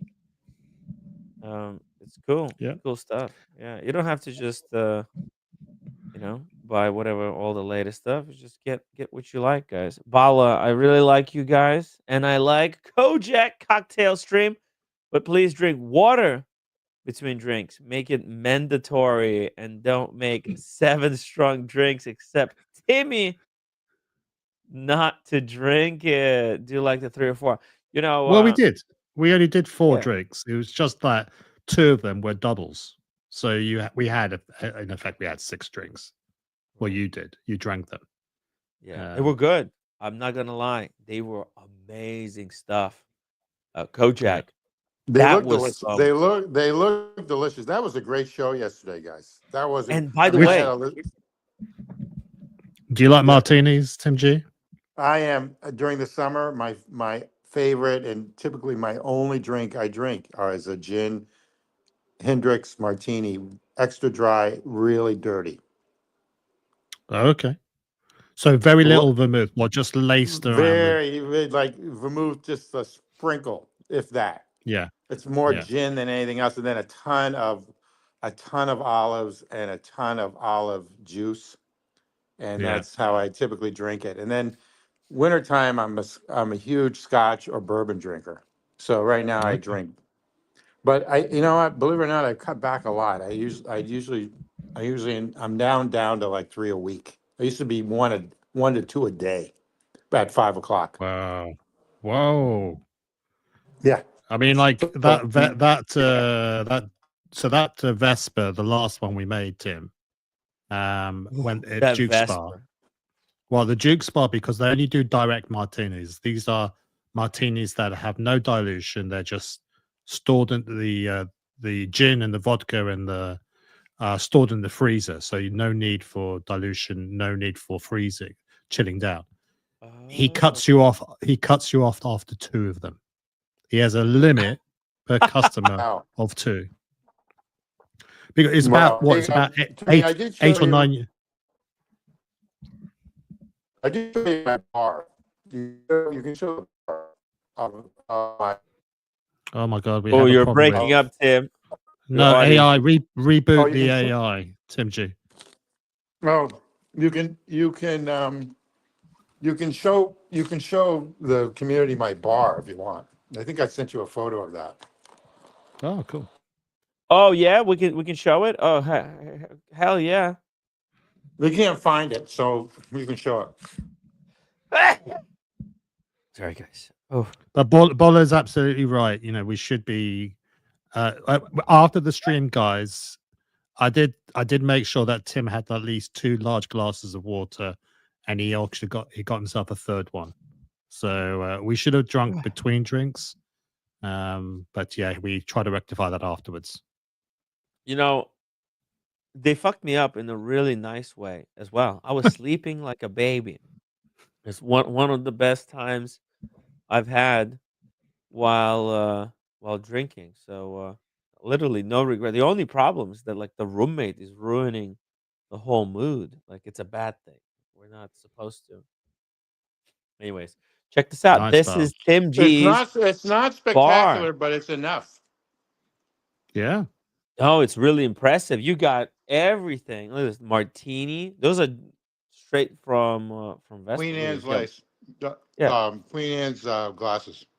Queen Anne's martini glasses. A You got couple, 6 couple, of a this. cou- a couple club glasses from like whatever clubs, which I don't really care if they see them. Yeah, okay. So you got 6 of those, 6 martini, 6 champagne. 2 types of champagne glasses. You got wine glasses. You've got you got more martini like glasses with some design on it as well. With Mm. some whiskey glasses. You got a beer stein. You've got the Moscow Mule Yeah, the glass, Moscow shot Mule. glass. Yeah, Yeah. yeah. Got So when I'm down in highball my glass. when I'm down in my when I'm down in my Miami or whatever, I also like mojitos big time. But Yeah. I try to get Cuban rum for that. Nice. Amazing. Nice. Look at this. I want to Impressive. build a glass collection like this of drinking ware, drinking ware collection. It's that you know that martini glass is kind of a fun glass to drink out of. Well, Mm. Awesome glass. yeah, it's really fun to hold it. So triangle. My ex used to like lemon drops, and I don't know if Ooh, I don't know. I was never into them, but she would use a martini glass for that. Yeah. And she took half of my glasses from all my from our divorce, which was at the time ooh, 2 homes, and I had a lot more. But yeah. that's fine. It's I really can't drink unfortunate. everyone out of everyone. It's really unfortunate. I think the roommate is going to take all of my glasses there because most of Yeah. them are hard purchases. So when she moves out, she's gonna take all of the stuff. Oh, you even have a shaker there as well. Check this out. You I have have a two. I have a yeah. Christoph shaker. I have my Uh-huh. flask that I got in England. That's the pewter Oh. flask. Queen Oh Anne's yeah. lace, Queen Anne's lace ice bucket, Yes, and the ice no. bucket. Beautiful And ice then bucket. on the other side is where I keep my high end scotch. And notice that I don't have any high end scotch in there. Right. If someone what would you put in there? I personally my daily scotch is Macallan 15 Oh, or Abelard, which is okay, one or the other. okay. And then Ardbeg? occasionally I like Johnny Walker Double Black, Mm, which is under the blue. So that's what I typically drink. very Bourbon, cool. I drink like Four Roses, 4 roses. Very Tennessee, simple. Very humble drink. very simple, owned by the Japanese. The bottling company is owned by the Japanese. Really? Yeah. Yeah, Suntory. Something new. First time I'm hearing. But owned by Centauri, the 4 roses? Yeah, I believe so. Wow. Wow. Okay. I believe so too. Were they bought by Japanese, but originally they're Scottish, or how did that No, come it's about? American. It's American. Four Roses is It's a bourbon. Oh yeah. Kentucky. Yeah. Okay. Oh, it's bourbon. Okay. But they were bought out by the Japanese. Interesting. Yes. Yeah. That's cool. Yeah. Four roses is great. I had a bottle. I had a bottle of Four Roses and the Monkey Shoulder, and I I think thought. Oh, that Suntory also own a small stake in Macallan. I mean, they're you're becoming a right. They sort of a do. bit of a Yeah, I agree. They do. yeah, yeah. So they're just I becoming like one of the Diageo or yeah one of the best tours I've ever been on, and I've been on Napa Valley wine tours like maybe a half a dozen times with three different women. It was whatever, but really by myself and another guy was go to the all the Scotch makers in Scotland, Yeah, and that's what that I was was out gonna do that's in outstanding. Ireland, but Scotland is cool as well. To see the whiskey distillery, right? Exactly, Visit the distillery itself. exactly, and you probably can Yeah, do that easily in Ireland too with all yeah. their. Someday I'm gonna do it. We'll. So actually, Suntory also owns Jim Beam. Oh, I did not know that. Oh But wow. I did not know that, but and that it, makes sense. yeah. I Jim knew Beam I is Um, great. knew my dad It's my a dad tutor used of whiskey. It's like the tutor to Jack Daniels's Rolex. Like if yeah, Jack exactly Daniels is correct. Rolex, My Jim Beam is dad tutor. used to drink every few days, every on a Friday or whatever, he used to drink Jack Daniels just on the rocks. So Hmm. so I remember the first time I ever got drunk, I took a bottle of his Jack Daniels from the house when I was like 15 years old Oh yeah. and went out with a bunch of high school buddies. And it was a huge bottle, and we ended up getting wasted from it and sick. So anyway, yeah. but he was a big Jack guy. Jack Daniels is good. It's a great drink actually for the Well, money as well. they make that about 80 miles from my Tennessee place in Lynchburg, Tennessee, and it's a They dry. aren't they It's a making dry. it in the dry zone? Like it's No, no. Well, they drinking want to alcohol. make it dry, but Oh, way back when, even less than 15 years ago, 10 years ago, you could buy their barrels that they use from. They stopped it. They buy their barrels that they used to use to cure the Jack Daniels, and so if you put water in it, I knew fan rednecks that would put water in it or redo moonshine in their backyard in Tennessee. Hello, and ooh, basically in their woods and use those barrels and stuff still. But they cut that back like 5, 6 years ago. There must have been some sort of like government deal that they just cut them back. But anyway, it's fascinating. Lynchburg, Tennessee is actually a pretty area, gorgeous area actually. So anyway, my redneck wannabe. Um, uh, well, I don't know how you explain this, but I'm a redneck wannabe. So oh basically, yeah. all that stuff makes me sort of happy. Nice. Yeah, the South is great. I wanna someday go to South and try one of their. You know when they do that feast with what are that crawfish feast? They fry up like a mountain of Well, crawfish Timmy, with different vegetables and corn. I have partners in Lafayette, Louisiana, where that is like the heart of Cajun country, and they are Yeah, Cajun. Even though they're descent, yeah. they're Lebanese, and they're half Lebanese and they're half German. And they Oh, came down. The Lebanese were French, and they were kicked out of Lebanon, or the French were kicked out of Montreal, so they all went to Louisiana, and it is good. It is look at good. this. And the Look spices at are good. I'll what tell the. you, they cook unbelievably because like even like spaghetti, there's just love when they cook. So everything Mhm. they do, even the simplest form of stuff, is just outstanding. It looks And so good. I've been I've been going down there for a long time. I haven't been down in a few years though, but I do miss it. It's really nice. You And could yeah, New drink. You Orleans could will chug have New beer. Orleans. You visit New Orleans with who's it? Is it who's down in New Orleans? TGO1. Yeah, TGO1. You can go to all these places, New the same sort of Orleans. gig. New Orleans would have the same sort of gig. New Orleans is a great city. Yeah, someday N- I will. Another foodie city. Another Yeah, foodie city. what do you think, Kojak? Would you dig into something like this in New Hell Orleans? yeah. Yeah? Hell yeah. Nice. You ever had anything like this, or Not just not looks like in exciting? that style. Uh-huh. The most decadent sort of thing I had adjacent to this would have been in Yeah. Paris when I had fruits of the sea, fruit de la mer. It was like a whole Ah, plate of different fishes, but it was in yeah. a sort of French style. And I was cracking the crab, and shells were flying out on all the other customers.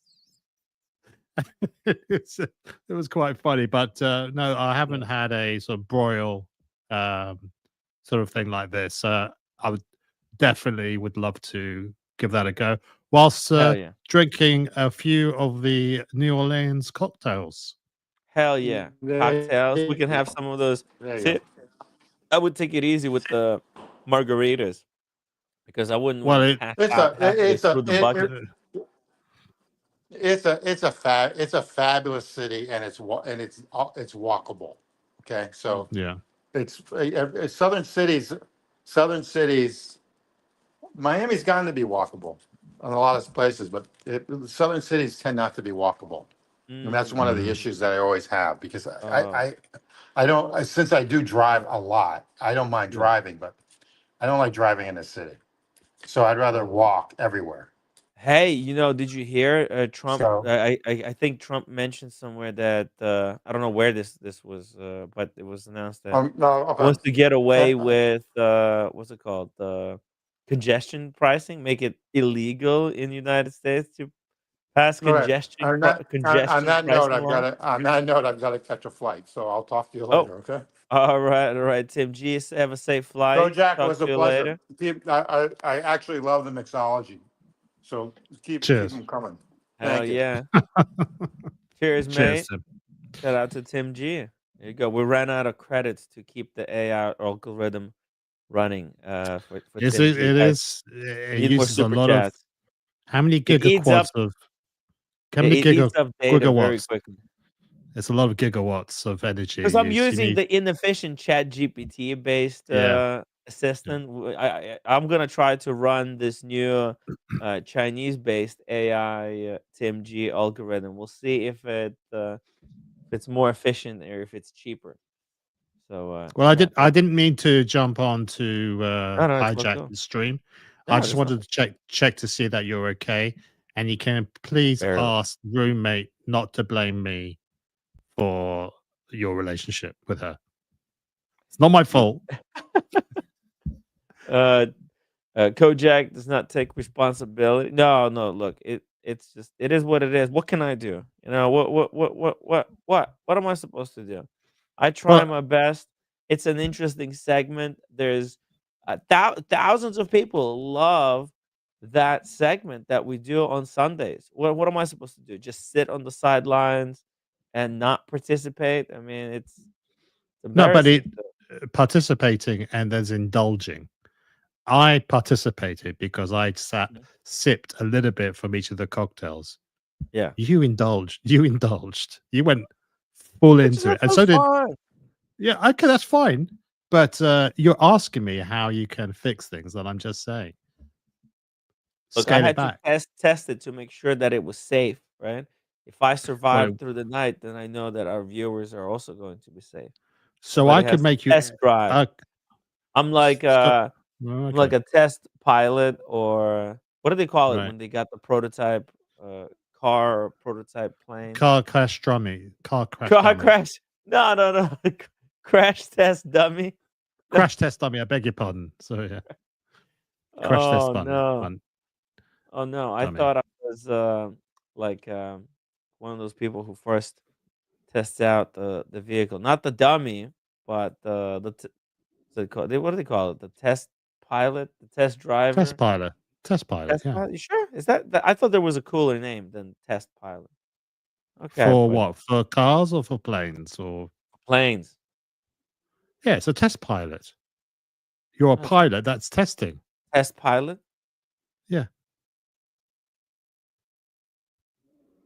Okay, well, we'll look if I find a different name, we'll use that. But anyways, while Okay. you're All right. still on, yeah, We'll just call it penis then. How about that? That'll no be penis, that's enough. the penis. Yeah, penis. The They penis. just The penis in the the test ear. penis, The test the test penis. penis.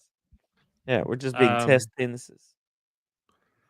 But yeah, Kojak. While we have you here, you wanna react to some of the breaking news in the wristwatch react. space? Go on then. Yeah. Well, Surprise me. Chrono Kev, gone from Luxury Bazaar. Chrono Kev has been Yeah, let what the go. hell? Service is no longer required. Do we know that? Or you just was he No, not no, in our chat? 100%. Was he not in the chat on the UK watch community Yeah, but he was show? in the chat under his new non luxury bazaar affiliated name. Mm. No, I don't know if it was him. So what happened was, see, this is his channel that that Hmm. he had, but this was luxury bazaar branded. As you can see here, it says like luxury bazaar, gray market, Chrono Kev, subscribe. And now all the videos are gone, and the only thing that's left on this channel is links redirecting back to Roman Sharf and Luxury Bazaar affiliated properties. And then there's also this YouTube channel, which is Chrono Cav Timepieces. Only 2 subscribers, so it's like Hmm. a if this might be a troll account, or I don't know. Ah, Yeah, okay. this is what we Could be. saw. So it Right. might be just the troll account, but this one, as you can see, because I did some research. Stunt pilot, is it a stunt pilot? It could be. No, it's not. No, no. Newbie says, Kojak, get Timmy a custom cocktail mat like yours. Tim writes, awesome tinctures. Damn it, newbie! You've ruined the surprise for next week. Uh-oh. You have a package sent my way? Uh, Again, I cannot officially deny or confirm I've been sending you anything. Of course. Of course. We're just gonna deny everything. Do not admit to anything. Deny everything. That's how we do it. Deny, deny, deny. Yeah. Just deny, deny, deny. But yeah, look, the another member of the Luxury Bazaar crew bites the Mm. dust. We'll see where Chrono Kev goes from there. Maybe he'll like Peter Piccolini. You know the Peter Piccolini? Is he still Mm. around? Yeah, he's still around. He's still posting videos. He's Peter. doing thing. What is he? Is he still fixing watches? Yeah. Yeah, yeah, Let's see he's here. buying, selling. Oh yeah, look at this. 11 days ago. Yep, he's still. Yeah. And look, out of all of them, he was the most skilled one because he can actually fix wristwatches. I don't know if you would.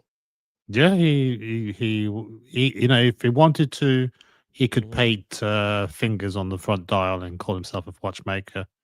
Yeah, Uh, I mean, yeah, he he's could do definitely more than yeah. everybody else there combined Yeah, previously. he's the full package. The guy knows his stuff. He's quite He's not personable as well. credited, right? Like, it's not like Yeah. he's Rolex. He doesn't have Rolex credentials, but in the future, he possibly could. Because look at this, he's Mm. using 3D printed. Like, that's a 3D printed Oh, really? holder.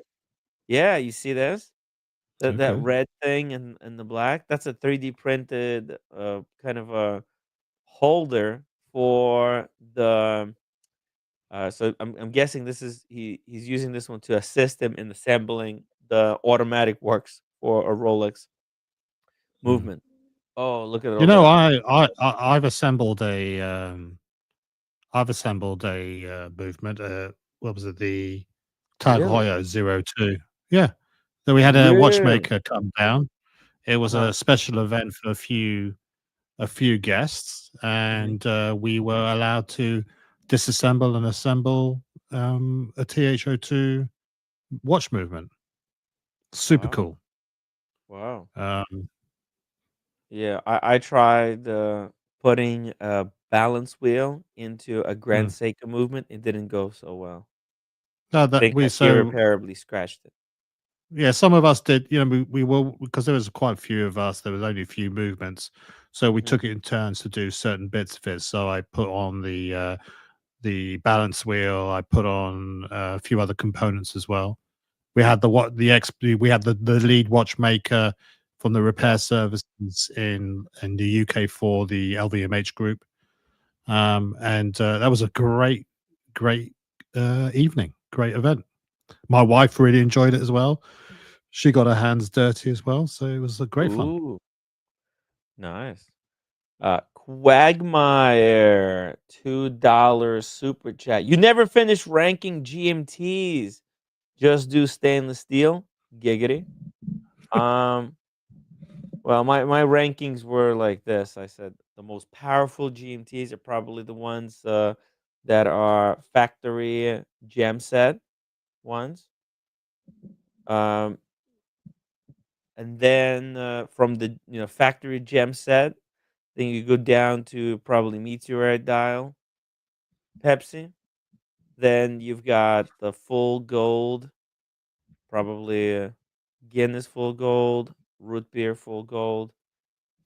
Then probably you go down to um, two tone, right? Those are Hmm. also really good. The both the Guinness and the root beer are very good GMTs.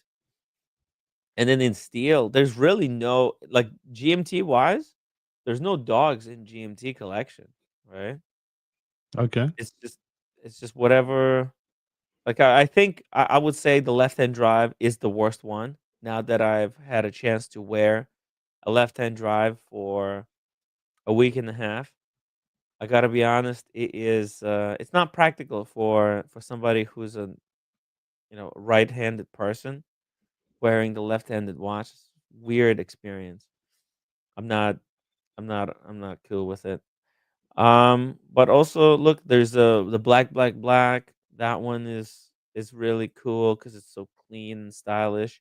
The Batman, Batgirls, those will never go out of style. It's just a great, very sporty GMT. The Pepsi, I think it's always going to be super coveted. I mean, can you really rank them? I don't know. Like I think you have to go like this. If you were told, hey, you can have any GMT. Like Kojak, for example, if I told you you can have any GMT, okay, from From the from current, from the Rolex catalog, exactly. the cu- Any one. the current catalog, or No, let's just say current and some of the back catalog because okay. um what would it be? But the thing is, the rule is you have to keep it for the rest of your life. You can't flip it and buy something else. But if you can have any GMT, if you were offered any GMT you want, even the gem, the ones with gems. Which one would you take? To keep and not to profit from. Yeah, The black. you would just take black. You just go Yeah. be super humble. Just take Yeah. black. You can have any which one. Black. Okay. Did you see the one with the factory gems? The black. I will refer you to the answer I gave you some moments ago. Okay, that's cool. All right. That's the Kojak, guys. That's the Kojak's choice. Just the black. That's pretty cool. Cool choice. All right. Respect. I I saw would one take the this other one. day. Yeah, I would take this one Jeez. though. I You know, saw the black I agree. a couple of weeks ago in London. It Yeah. yeah, it was. I mean, it was priced as Oh, look at this new old stock. black. Look No, at this it's black. no, Oh, that's nasty. no. That's Black. black. That's Bling. bling. Yeah. Bling. Yes. Bling. Bling. Black Doodle, doodle, bling. doop. Bling. Wow. No. Oh shit. There's also another one that's full bust down. It's not even on Chrono 24. Oh, hold on. Let me. Oh, wait. What is this? Oh, fuck. That's nasty. It's blue. So it's like a Batman Asprey. What the fuck? Yeah, Asprey. they're sort of higher end sort of leather goods and other bits and pieces they do. So it must have been a collaboration with. Mhm. That's not real though, is it? That must be just a bust down. No, I think it's real. It's got to be real. Or is it? So they Yeah, did it it was a in collab. exactly. It was no. Jesus. Okay. Actually, I think this is the most expensive GMT that exists. I I don't saw care. this. No, I know you don't care. Okay, but I saw this one at Avi and Co. Hmm. I was actually allowed to play with this watch a little bit longer than I should have been allowed to, Mm. and then they came in. and they said, "Who is that? What is he doing? Take the watch away, thank you." Mhm. Oh,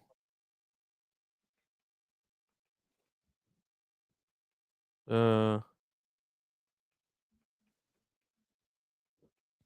1 second.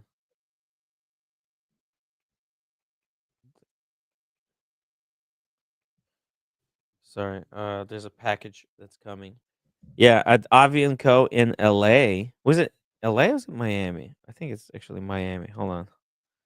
Miami. I'm gonna try to show you this watch. It's so nutty. I know it's not your cup of tea, but if you were offered this one for free, that's the question, right? You can have it. If you want it, it's yours. You wouldn't take this. Well, you would take the black instead, So you're saying if I had a choice between this being given or to me free, black. You just can't sell them. Yeah, it's free, but you can't sell it. the black, I'm not, it's I don't understand. What don't you understand about the fact that I like the black? I wouldn't wear this. Look how insane it looks.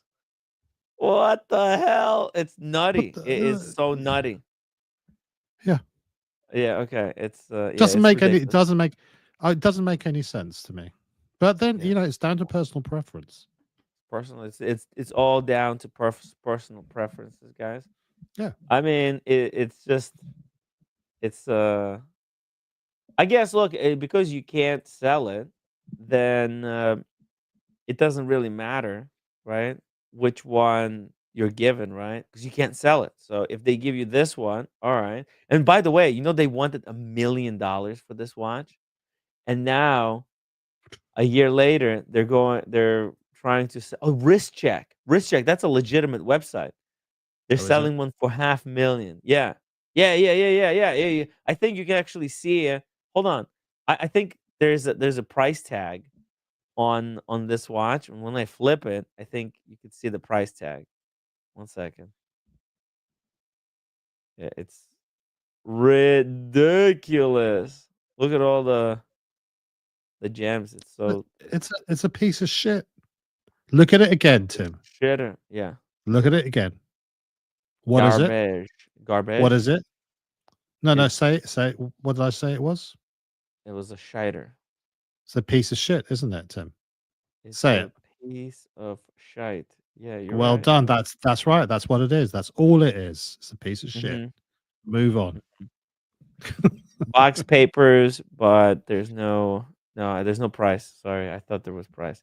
But So look, I if saw the you were price. offered if you were offered this is the you would go, yeah, hell yeah, I'd have this. Uh Look, I'm in show business. It's a kind of a show business watch. I think I would take it, because I already have the Pepsi. Right? I already have a You steel version.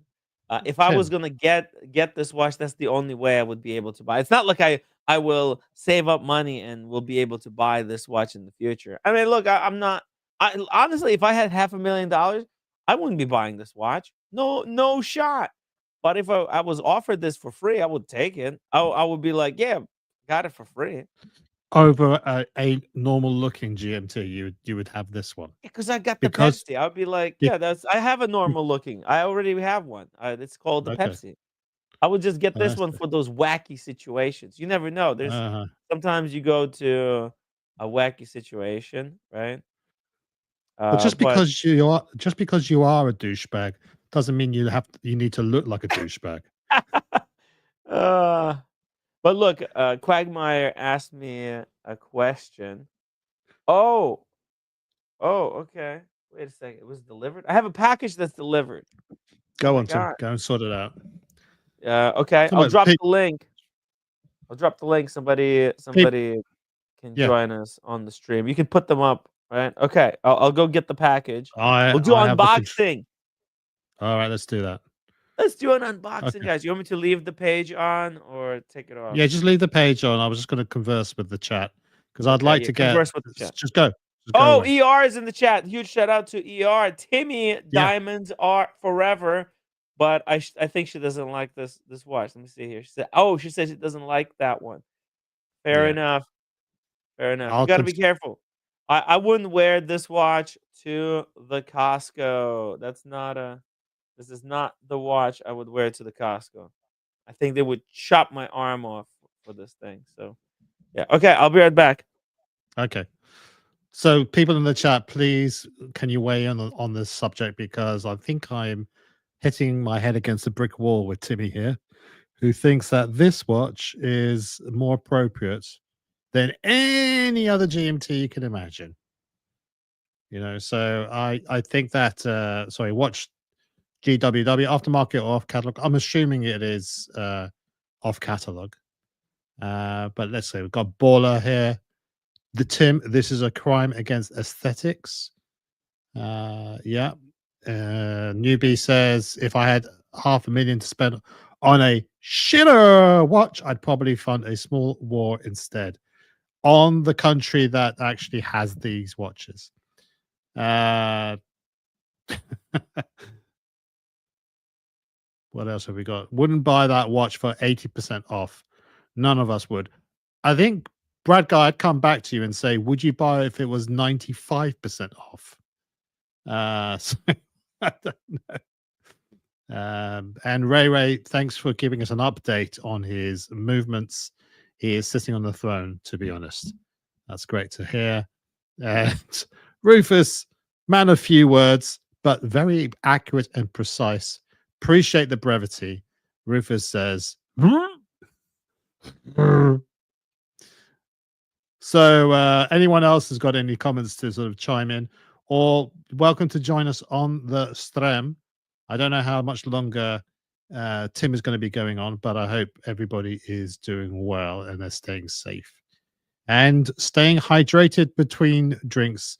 Baller, you are absolutely right. I should cut him off unless I force him to drink a glass of water between each drink. But you know what it's like? You're in the moment. You're having fun. You think like, oh, what could possibly go wrong?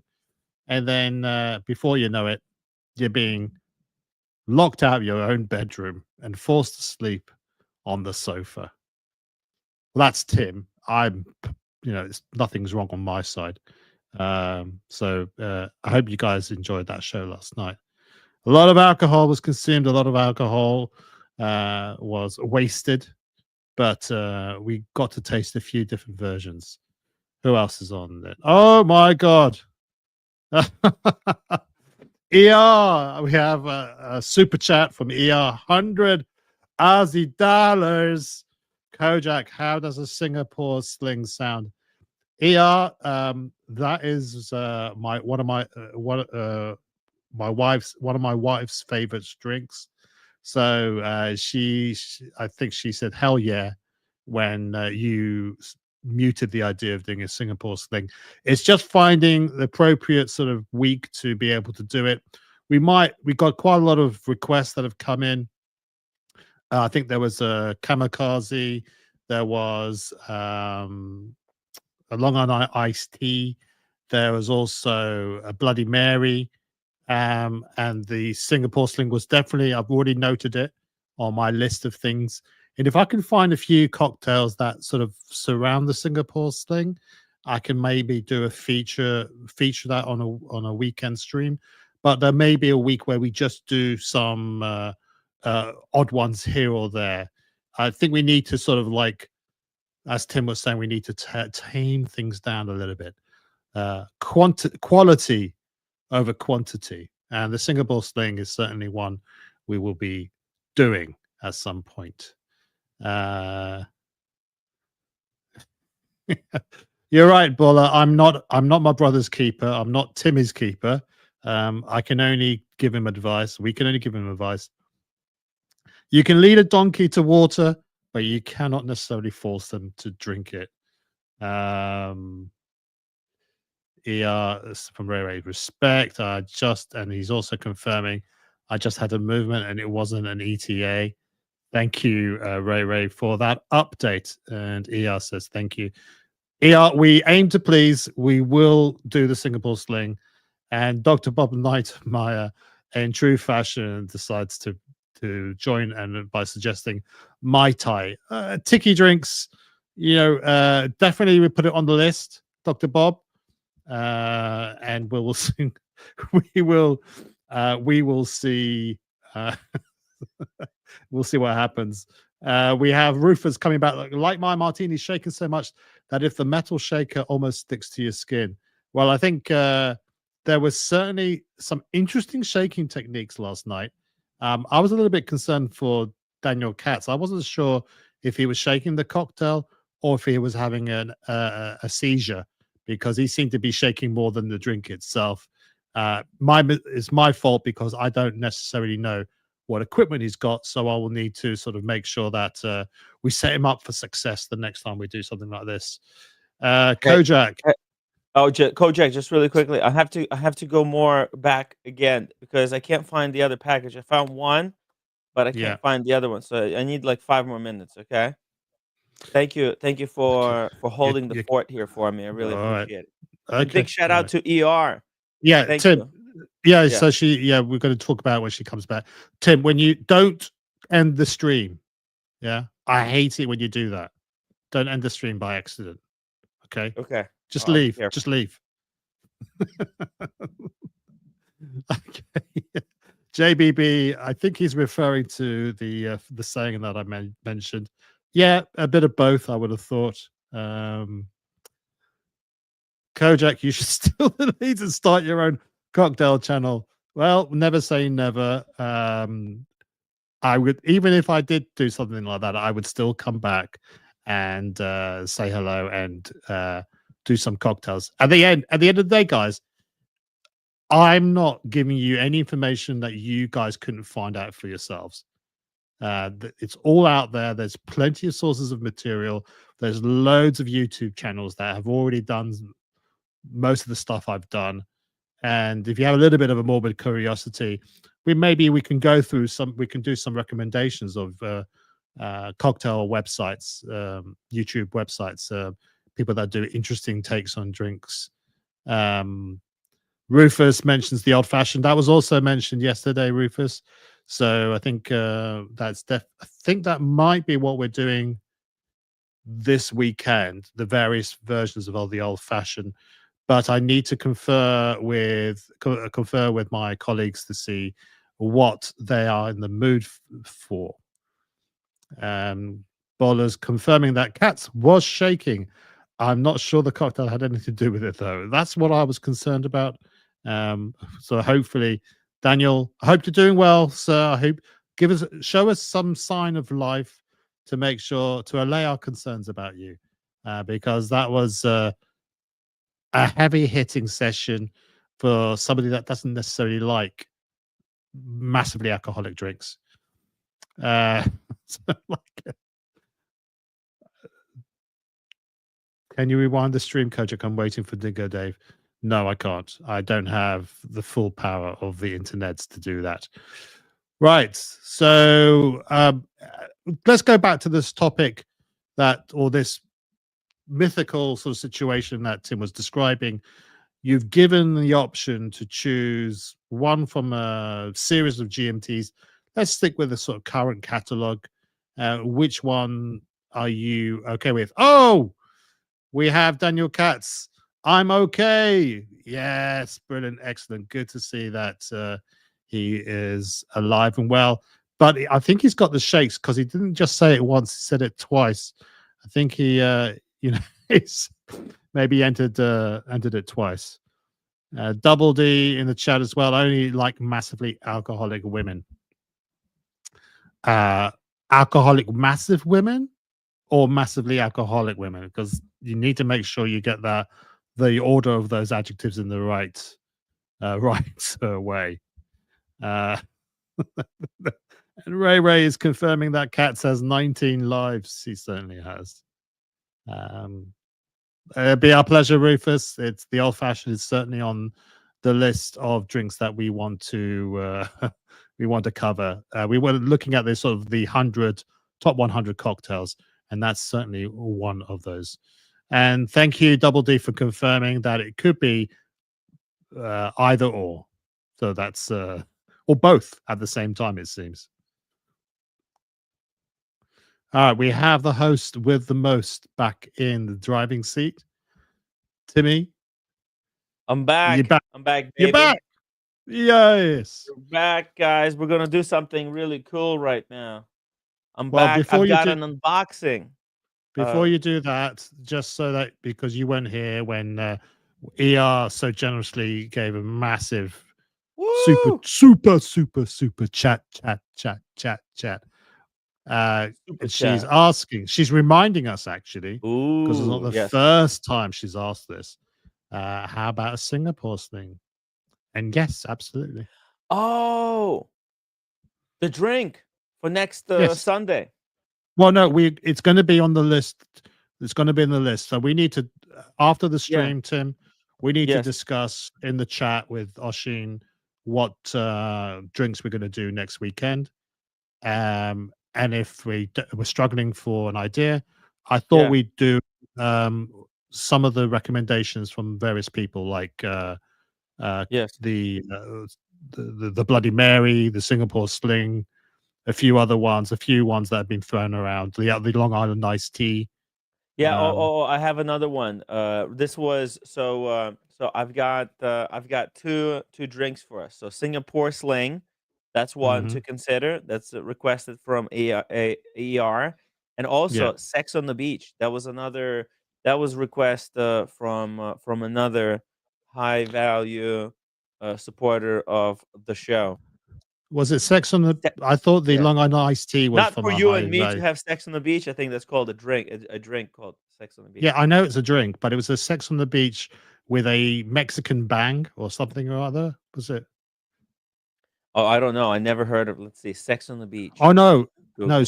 slow screw against the wall with a Mexican bang or something Oh or yeah, other. that's a drink. Yeah, apparently. Oh, I didn't hear about that one. Yeah. But yeah, Right. So we will, guys. It's the morning after the day. Sorry, it's the morning after the night before. We're still a little bit groggy. I think I'm Tim very is groggy. definitely. So we need to Trying to sort of hang in there. we need to think about what we're going to do this weekend to take you with us, and we'll be doing a catch up on all these suggestions. If I can find a commonality between them, it allows me to sort of create a sort of a bit of a script, and hopefully do a decent enough job of presenting for it. Right, go on then, Timmy. Back to you. Here we go, Kate. Can you Ooh. hear? Can you hear me, Kojak? Yeah. Okay, fantastic.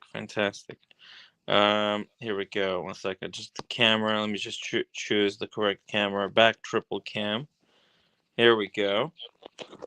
Okay. Let me just use my tripod here. Oh, shit. Okay, sorry. Here we go. I've got an unboxing for you guys. Last week, let me just reorganize it. Oh, Jesus Christ, it's you. It's I me, thought it was yeah. somebody. I thought it was someone No. called Hans. And I'm going, who the fuck is this? No. Just me. Hey, it's just my hands. Hello. Yeah. Hey.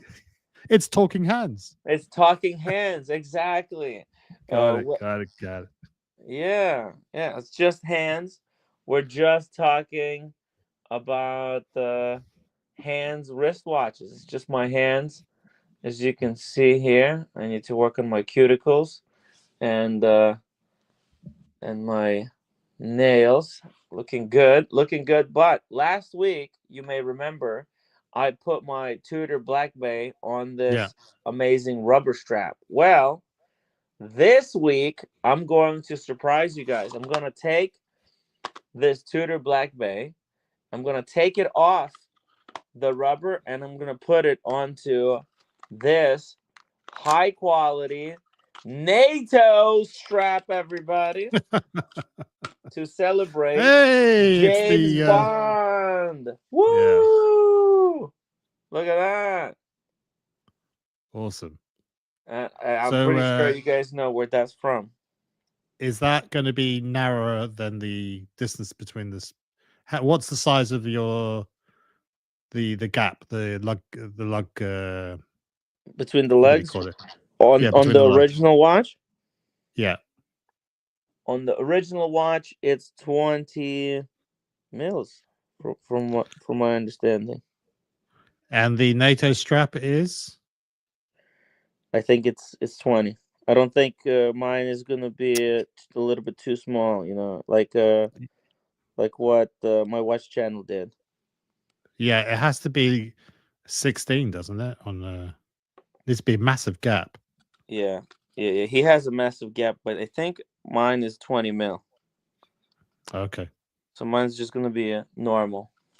Hmm. So I'm gonna have to take out these spring bars from the rubber strap here. Mm-hmm. How do I take them out though? I don't want it. Doesn't want to come out. Oh, there we go. Boom. Pull that one out. And now let me take out this. So what I'm doing is I'm applying pressure on the back here Yeah. as I am pulling out. Let me see. Can I zoom it in? How do I angle this so that you guys can see it? The process. There we go. Like that. Boom. And that it comes out. And now I'm gonna take out these spring bars. Let's take out this spring bar, pull it out there. So now I've got the head of the watch right here. Mm-hmm. I'm gonna put the spring bars back in, just like that, I guess, with my bare hands. You don't really need any tools for this. Boom. Riley Mania is suggesting that we should do some mocktails to hopefully save your marriage, Tim. Oh yeah, no. Sorry, no mocktails allowed on this stream. Come on, what do you take us Oh, for? Come on. Come on, guys. and Skizen Boys says, have you tried a flaming Lamborghini? Oh yeah, no, I've never had a flaming Lamborghini. That sounds fun. Is that a reference to Nico Leonard's car? Oh, so no, it's a Ferrari. Ferrari It's a in the Ferrari. barrier. Yeah. Says Ferrari in the barrier.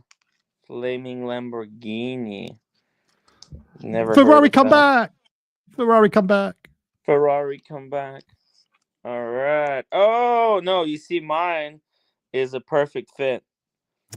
It's What not is that? authentic. It's inauthentic? Oh no! What, are you serious? Are you're seriously gonna give me shit for doing it the right way with It's the right way, but not necessarily the Tim right way. It's the Tim wrong way. Here It's we the Tim go. wrong way. Check it out. Focus. Look at that. Bam. What do you think? It looks good. Do you like it? Yeah, I think it's a perfect fit. Holy shit. Look at this. Let's see it on the hand cam. Yeah. Yeah, look at that. How good is that? It's perfect, no? Is it weird that I think the strap is too big for it, given that it's supposed to be the James Bond strap and it's meant to be smaller? Exactly. It's the size that it actually supposed to be. Not being too small. Yeah, we need my watch channel Chris to join us and to show how his looks compared to mine, because he got actually the authentic NATO strap, like 4 millimeters too small for the watch. Something like that. Yeah. It was good.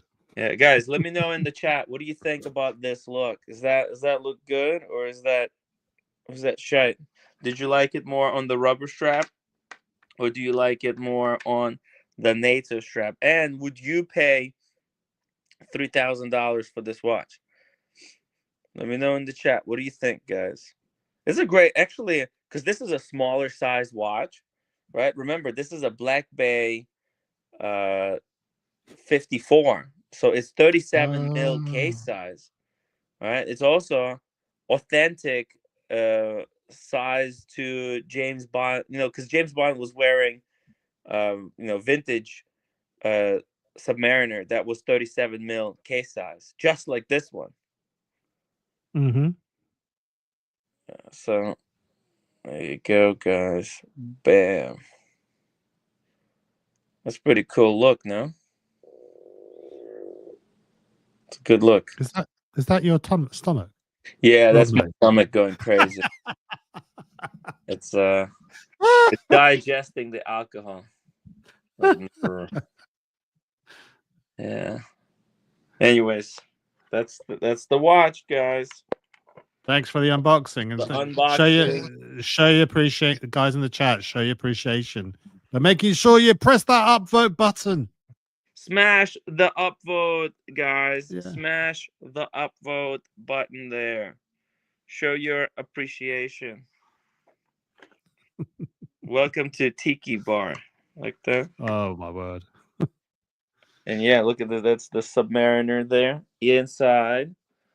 Case in time. Case in time. That's right. The case It looks in time good. roll. I Is that love the case in Miami? time. Is that the Miami pink That's color right. that they do?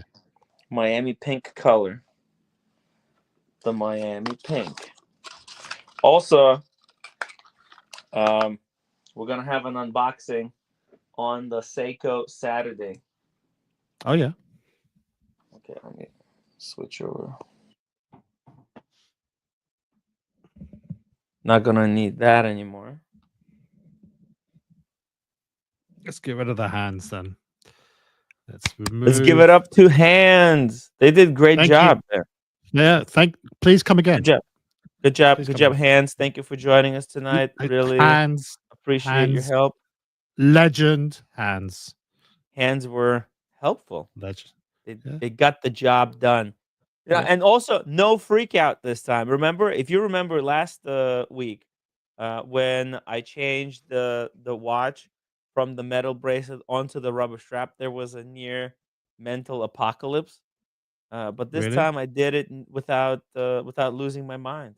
It was actually very easy to do. No issues.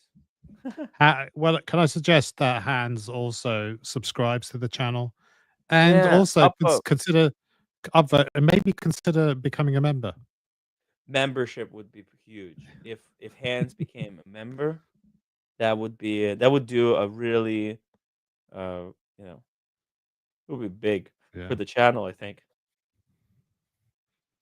Yeah, because it's hard. It's, as you guys may know, talking watches every single day is a tough gig. My watch channel. Sorry, Watchaholic. By the way, speaking of Vacherons, you know that Watchaholic is also a big Vacheron fan. Oh, cool. Yeah, he's got. Let me show you. Check this out. Boom. He's got a Vacheron Traditional annual calendar, skeletonized, and like with black DLC. It's a really different. Yeah, right. How insane is that? That's a lot. Mm-hmm. That's a lot of watch. Right. It's such a modern interpretation of a kind of a vintage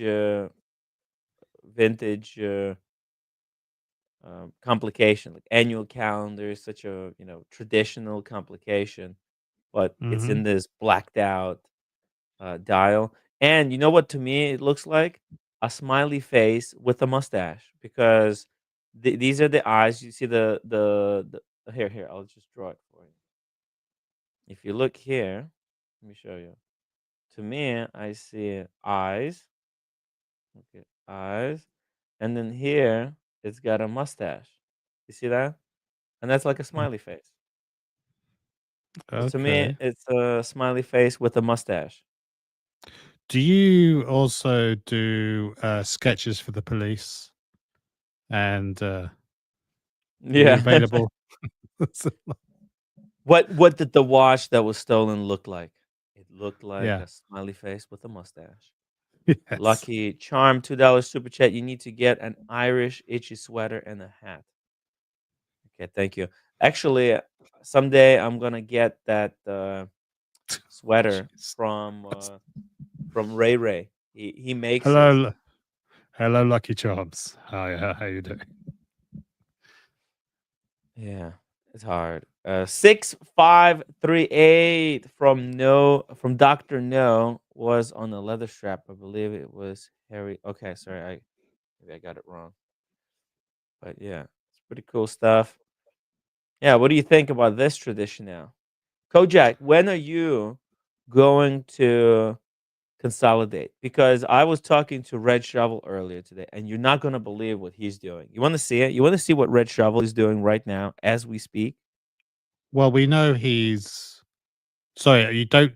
You're not going to spoil the surprise because No, no. he did mention. He did mention he was going. He was waiting for a watch, or he was waiting for a box to arrive. Well, no, no. I'm not gonna spoil the surprise, but I can only show this image. As you can see here, boxes and boxes are leaving the premises. He's selling like half of his collection. Yeah. So I think that's a Rolex. There's stuff that's leaving. He's getting rid of a lot of pieces, and when he comes back, he's gonna come back as a new man. Lucky Charm $2 super chat. Exactly.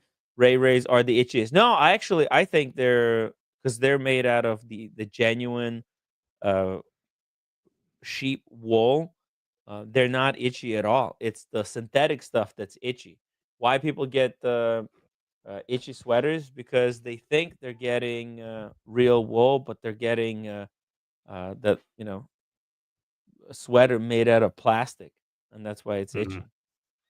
The Yeah, I mean, real if it was 100% it, merino wool is not if it itchy at all. itchy, there wouldn't be so many sheep shaggers out there. So there's Mhm. obviously something appealing about the fur on a Exactly. sheep's backside. Exactly.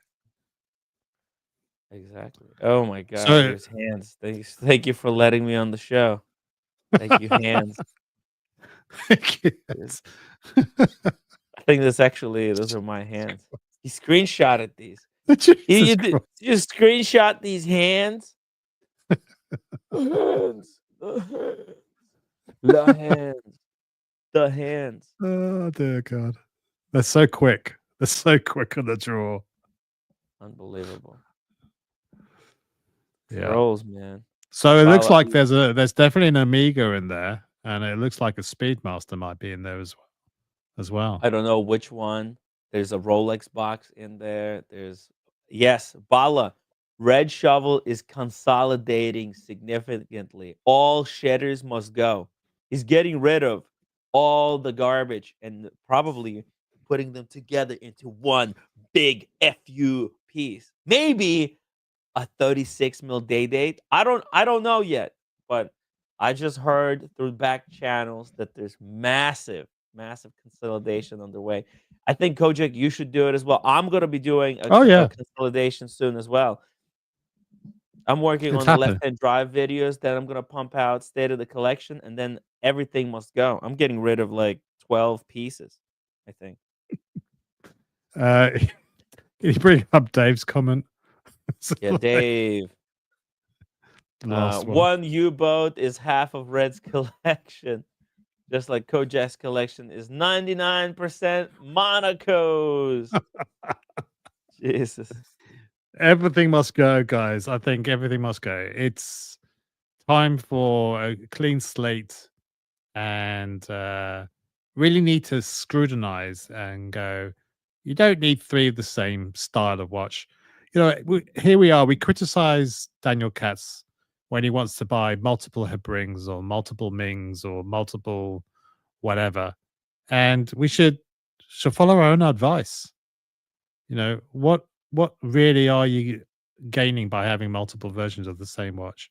It's hard to me. It's hard. You're really not Yeah, getting anything. Variety is the taste of life. You need to yeah, taste things. You need to have variety. If you just have the same thing over and over again, you're not gonna really taste it. You need to experience other brands. Kojak, yeah. you gotta try. You need to. It's been a really long time since you got a new watch, right? I mean, look, we were focused on cocktails, and we're having a lot of fun. Uh, Watch collecting hobby. It's not all about getting new wristwatches. It's about also trying out completely unrelated things as well. Well, if we rewind, I only started collecting watches back in 2022. So I didn't have any watches really prior to that.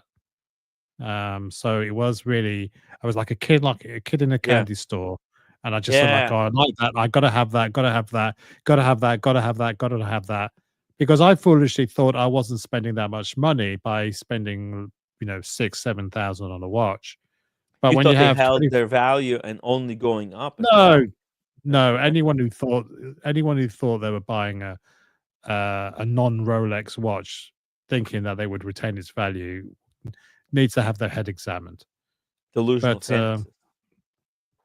yeah, Here's a collection that didn't drop in value at all. This is Ray Ray's. These Seikos. These didn't drop in value at all. And he's got that one Alstra. That was a gift from my watch channel. What a yeah. great gift. That's a keeper for life. And he's getting a Maldives watch. Once that arrives, that's a perfect collection right there. Sorry, continue. So you No, started it's buying up watches, and well, yeah. but like, that's what I'm saying. You bought up. You have how many watches do you have right now? I don't think, Kojak. I don't think we ever saw your full collection in one picture. That's because I don't have them here all the time. I have them in some of them in in the safe. Exactly. What's the point of having a collection that's so big that you can't even keep it all together in one place? Well, it's I not think not. let br- It's just yeah. Kojak, what you need to do is you need to bring out all your watches. We'll do a stream where we take a Hmm. look at all of your watches. Right, take them out of the safe for one day. We'll take a look at them. We'll decide what you should let go, what to keep, Hmm. and then go to BQ Watches or maybe Watchbox if they have a UK office, and maybe you can trade in like half of them for one mega piece, one big Kojak statement piece. I've already gone to BQ watches. Oh, what did they tell you? Well, I've put up Consignment? some of my. I've already put in. Oh, I put up some watches, but with them? the market's gone down. I don't think any of them is sold. Oh, they have some of your watches already. Yeah, they got a few. They got a few, not that many. Uh huh. Thought I'd give them a try. Like they were, Spencer was amazing. He was really polite and really accommodating. He didn't tell you to So go back and shovel shit. No, I'm just joking. no, Okay. no, Uh huh. be nice. I'm Be, just joking. Look, I made up with Spencer. We're okay, cool. We're good. cool. Yeah. It's just like we're friends. It's all cool. But I think people have to realize that if you are the market's going down, there's not as much. A lot of people are expecting the watches to continue to go down in value, so they're waiting for the bottom of the market. Mm. Yeah, I Who think. knows? Do you think we hit the bottom? Let's see. Let's check I'm not that knowledgeable enough to give an answer on that. watch charts. Look, I think we've been kind of circling the drain for the past 2 years. Oh, wait a second. There's been a drop actually. There's been an extra drop. Oh my god. Right.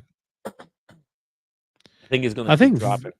I think Vinny I think Wow. I think Vinny posted a video last week saying that he thinks we've hit the bottom of the market. Mhm. But that might be the bottom of the Rolex market. I'm not sure about Mhm. the whole market, the market as a whole.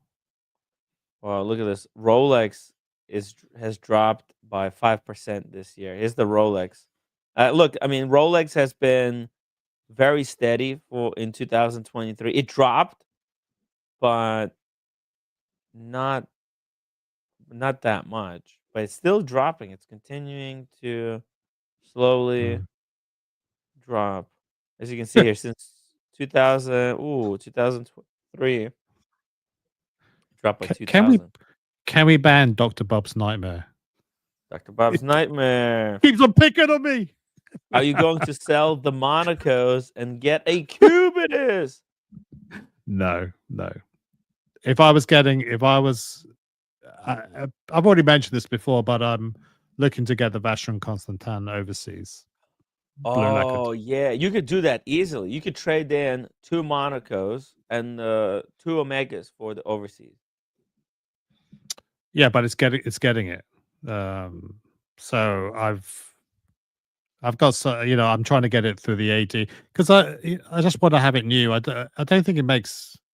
I don't know how much cheaper you can get it on the secondary market. I don't think it's that much of a discount.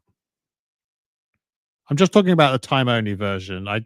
I'm not sure about the the Jewel Zone overseas, and the chronograph is a bit big. I just think that with all the different straps it comes with, it's a one and done, Timmy boy. The Cubidus is the one in there? No, not the Cubitus, the Vacheron Constantin overseas. Oh, yeah. You should get one. That's a great piece. Would you go with dual time or just a 3-hander like Muhammad Ali? I feel like I've just had this conversation. I said that I'm not sure if I would want to have the dual time. I would probably go for the Yeah. time only. Oh, yeah. This is what Muhammad Ali has, by the way. Check this Oh, out. has he? Yeah. Okay. Bring it up. Check it out. Look at that. He had it on the Ooh. orange strap. Blue dial, orange strap. Leather. But obviously it comes with the bracelet and the rubber strap. Yeah. Shout out to Muhammad Ali. Yeah. It's a badass piece. And he's got the Pepsi. That's why Yes. he went with this the 3-hander because he's got the Pepsi for the GMT. 3-hander. 3-hander is very slim. Oh, and if you get it at retail, then they can get you a steel 222 to go with it. Okay. But you don't want the 222. No, if I was getting a 222, it'd be the gold. Oh, yeah. Mickey wants the gold 222. Mickey could very easily get the gold 222 from a Watchbox or European. He would just have to, let's see here. Check it out.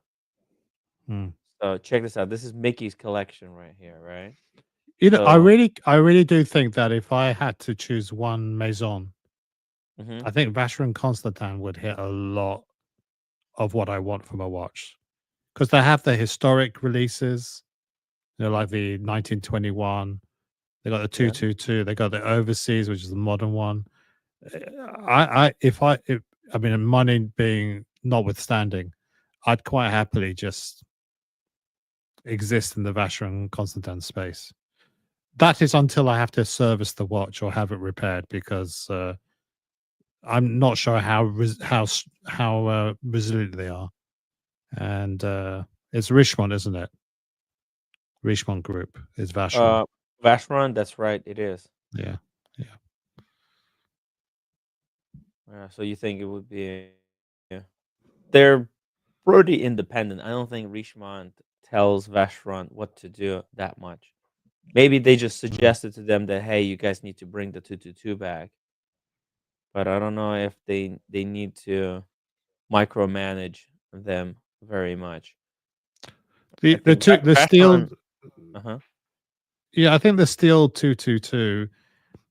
I think it's because it's that if it was a silver dial, I think it would make the dial look a little bit bigger than it actually is, just like the champagne dial for the gold version. But I understand why they have historic ties to that to blue. It just looks very tiny, very tiny.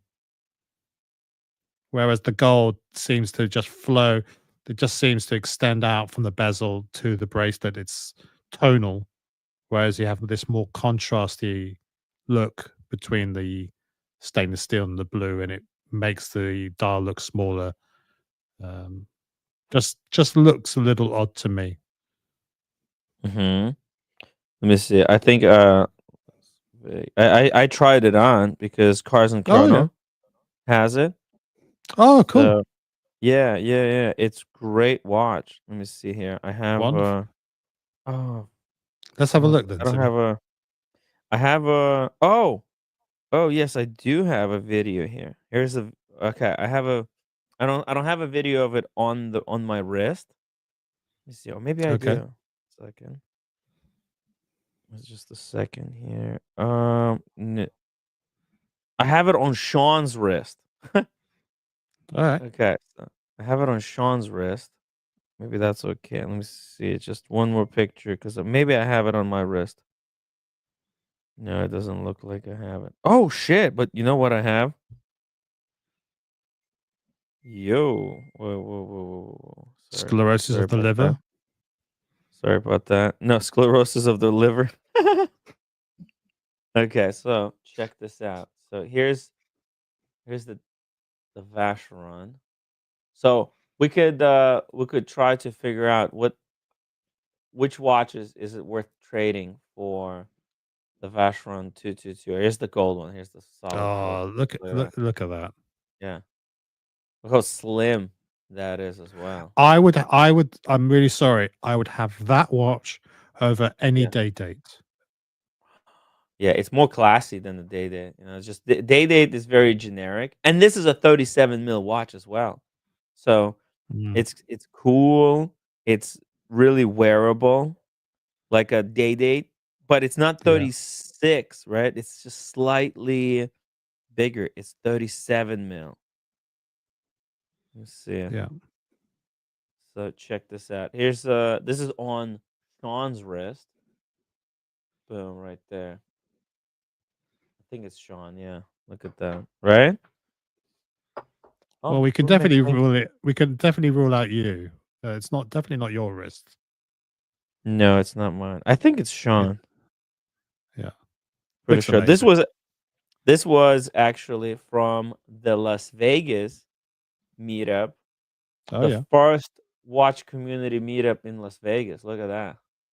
Why are the dates the same on in both pictures? There's a date. Oh no, it was on the same Yeah, day. yeah. 26th of October. I thought it says 26th the of 28th. oh no, sorry, 28th.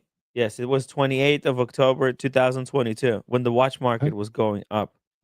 Ah, Yeah, watch market was doing fantastic. We thought the fun will never end. It was great times. Great times. Great watch. Let me mm, see. Do I have another picture of it? I have it here next to oh, here's a great picture. You're gonna like this one. okay. This is with the three bangers, the three banger collection right there. Boom, boom, boom. There you go. Daniel Katz 279. Daniel Katz, thank you so much for the super chat. Very tiny. Hey, Daniel says I'd rather be in a Vacheron space than hell. Space hell would mistake me for Dave. Okay, I'm not sure about this one. Daniel, this is too intellectually deep. This comment is. Please explain to us. What are you trying to What? say here? What are you Uh, trying uh, to say here in this chat? I have no idea. What happened was our friend Kojak mentioned that he something about preference to be in the VC space. I don't Mm. really know the Ah, context, okay. so I'm just throwing in Hal the computer for some reason. Ah, okay. So that's all. It Oh, doesn't really make sense. I just threw it in. Yeah. okay. I Very don't get it. Sorry. a very tenuous link, but it was I do appreciate the callback because we were Nice talking try. about when Hal was being murdered Right, as a kid. It was like a zebra being murdered to death by an alligator. right. The red Mm, Yeah, light represent the yeah, blood. Right. yeah, yeah. Yeah. That was a Very good. great. That was a great. What's it called? TED Talks type talk. Oh, Kojak. was it? Yeah, Oh, kind okay. of coach. It was kind of TED Talksy. Oh, what the heck? I didn't know you were a smoker, Oh man, no, that was faking. Daniel. I was faking it. That's all that was. You know. It looks Daniel like is you're a big trying. shot, Yeah, ordering a hit on somebody. Yeah, I don't think Daniel was smoking the A cigar. great picture of Daniel. I think the cigar was smoking Daniel. That might have been it. Mhm. Oh my goodness. Nice cigar, Daniel. Yeah, send me those photos. I like them. I don't have those. And he's Oh, wearing yeah? a Panerai. Panerai. Yeah, that's when I had it. I Honorisi? maybe mistakenly got rid of them. So isn't that weird? Very The nice. collar's sticking up in a weird way. And my shirt's got food on it, for crying out loud. Well, that's never happened before, has it, Daniel? No. By the way, this was my view from the hotel room. Yeah. There's that sphere, and it was playing like this emoji character. It was looking around What the hell? everywhere. Yeah, that's the sphere, the Las Vegas sphere. Yeah, yeah. And you imposed that on the sphere, or did the sphere put that image on? No, the sphere put the image on. Oh, and And I tried to capture like a little video of the sphere being super cute. Yeah. You see here, but as soon as I pressed record, it went to sleep, and the YouTube Oh no. advertisement came on. Yeah, Oh. it was just like it just went to sleep. Boom, gone. Oh, look at that. We Wisp $5 super chat. I don't think rising prices are related at all to the enjoyment of collecting anything. Collecting is in its own reward. Maybe you think like a flipper. You know, that's a good point. Look, but there's also a way of collecting where you can collect interesting stuff, and then if you pick up the right pieces, they could like they could gain value, and you could sell it and get more watches and can continue collecting and make money. But not necessarily like in a flipping way. There's like a right way to collect. You know, like look at people who are like tastemakers, like what's his name? For example, Ben Clymer, or what's that guy? John Goldberger, right? Like they collect stuff that really has appreciated in value, and then they sold it for like hundreds of thousands of dollars in profit. So there's way of collecting, right, for fun, and there's also a way of collecting for profit. And I think the best way of collecting rests somewhere in between, where you're collecting good stuff, but you're also collecting what you like, but also stuff that could appreciate, and you could. Well, no, I think Wisp has got, like, I've made the same point before to you, Tim. It's like, if you're ending up collecting the watches, only the watches that appreciate, are you actually liking are you choosing the watches based on what that's you for like? collecting for profit. There's collecting for profit. There's collecting for fun, and I believe in the in between somewhere, because like I think it's fun because you don't want to just lose all your money. You could collect stuff. You could collect stuff. Like, for example, I collect a lot of shit over here that's not worth anything right now. And it kind of, it kind of feels shitty that, hey, What's wrong with your audio, by the way? It's like a lot of background noise. Oh, hold on. That's me. Let me turn off the fan, I think. Daniel, turn off the fan. Yeah, Daniel has a fan running in the background. Okay. No, but I think Daniel Katz has a fan. He's got an electric fan. An electric Oh. fan. Okay, got it. I thought you was talking about some of that. No, we only got haters watching. There's no actual fans watching the stream. It's mostly haters. But look, I think if you're collecting somewhere in between, that way you can collect. You can get rewarded by what you're collecting going up in value, and then you can reinvest that money back into more collecting. And that way you can collect. Your collection is appreciating in value, and you're making money. No, and you're Tim. collecting. But that's only if you choose to sell it. in which case then you're not. It's no longer in your collection. No, but you know what? I think letting go of pieces is part of the collecting. I think you should, just like you buy and you add stuff to the collection, I think also it's important to know when it's time to let go and let other people enjoy the stuff, because that's how I look. I'm like friends with a lot of people in the watch collecting, and a lot of these people, they're very shrewd. They bought at the right price, and they weren't afraid to let go when they felt like they got enjoyment. They wore the watch, they like it, but you know what? They wanted to experience all the watches that they could. And what happened was they cycled through the Bethunes, they cycled through FP Journes, they cycled through, and now they have like one FP Journe left. They have one de Bethune left, right? But they got rid of all of that stuff. And guess what?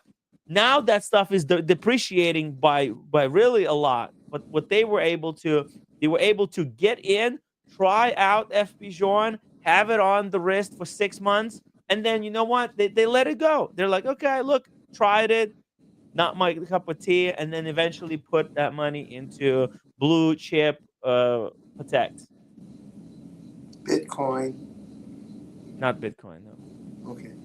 So there is I do have respect for people who are able to do that, who are able to collect for fun and for profit, combining the two. That's where the really smart collectors are, the ones who are able to, because like you could buy a watch, and then let's say you spent 60,000 on a watch, right? That's a lot of money. 60,000 on the watch or on a piece of art, that's a lot of money.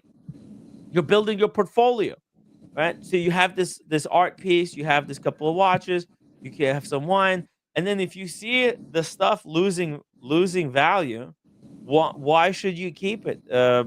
If you're a clever investor, if you're treating your collection as a living portfolio, you should be you should not be afraid to let go of your pieces, so that you're not losing money.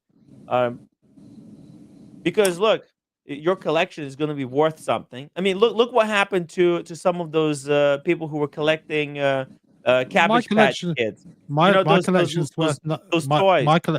Yeah, sorry, Tim. My collection's They worth went to nothing. zero. And now My they can't collection is collect jack shit. They got nothing because their collection was once worth $1 million, and now they're stuck with toys that are worth nothing. They're worth Okay. zero. So what's the point? Why Okay. collect that? What they should have done, they should have collected it. They got to a certain level, took a picture, and then sold it, so that they're not sitting there waiting until this collection goes down to nothing. It Okay. just becomes Tim, trash. did you have time to excel, Tim? Because I think Kojak was going to speak. Okay. Okay, no, that's Kojak. okay. Sorry. All right. No, I was going to say that I don't. My collection is worth nothing. No, My it's still collection worth is worth nothing. something. That's the But thing. It's not. no, hang on No, a sec. Let but me it could. finish. Those Monacos No. could. No, monetarily, they are worth nothing. But as a watch that I wear, I still get the enjoyment. I Yeah. get the enjoyment of wearing the watch. Sure. But I do agree. I have to, at some point. What I was trying to say is, I immerse myself in the watches that I bought to try and find out which ones I actually really enjoy on a day-to-day basis. Now that I have a little bit of a better idea, it is time to let some of those pieces go, so I can concentrate on the ones that I really do like wearing. I can't wear 25 watches at a time. It's ridiculous. So Yeah, I tend to wear a lot of watches at the same time, but that's me.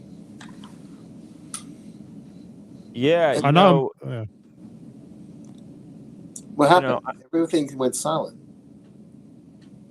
No, it's so cool. Look, I think it's important in collecting to also stay relevant, so that you don't just collect until the stuff just becomes worthless because, like, okay, for example, baseball cards, like we wisps. Sorry, but no. If you collect baseball cards, for example, you need all the players, not just the cards that cost the most.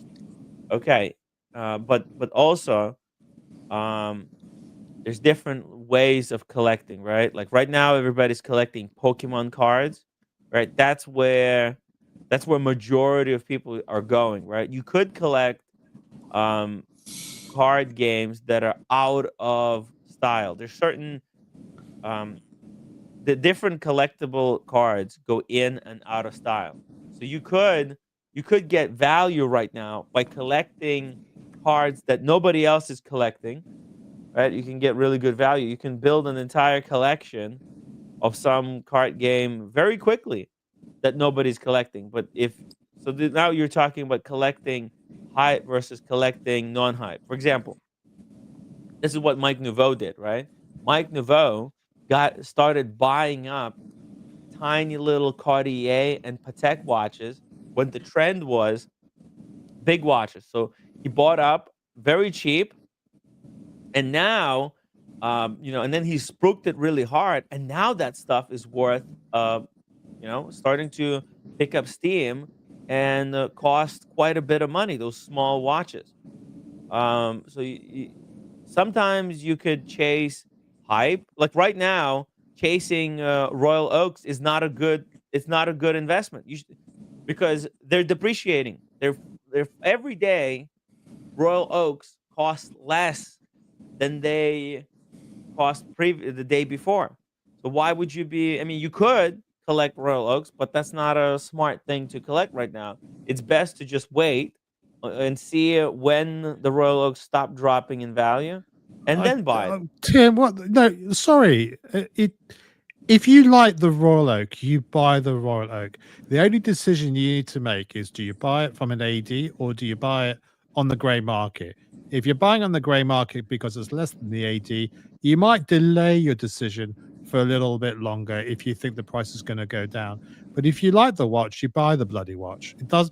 Once you've got it in your hands, it's not worth anything. No, but you should buy smart. You shouldn't be buying the heart wants stupidly. The heart wants what the heart wants. Yeah, but it's also, you have to know when to buy. You shouldn't just be buying blindly. That's how you get robbed in this hobby, right? You should obviously. I mean, I would recommend, if you want, let's say 15202, right? If you want a Royal Oak 15202, you shouldn't be playing the AD games. That's going to cost you way more to get a Royal Oak than if you just go gray market, pay slightly above retail. But also, time is on your side. Let's say if you want Royal Oak, but you don't have the money to pay for it, to buy it retail or to buy gray market right now, you could wait. It's an option to wait right now. You're collecting, let's say you want to buy Royal Oak, an option is to wait. Whereas, let's say if we were in 2022 when the prices were rising and you wanted a Royal Oak, then I would say, hey, it's best if you really want one, that would be the cheapest it's gonna get. Maybe buy one as soon as possible. Before it goes up in value, and then you're not going to be, or just wait and see, maybe it will collapse, and the market did collapse. So timing is important. I'm going to challenge you a little bit in on collecting. This.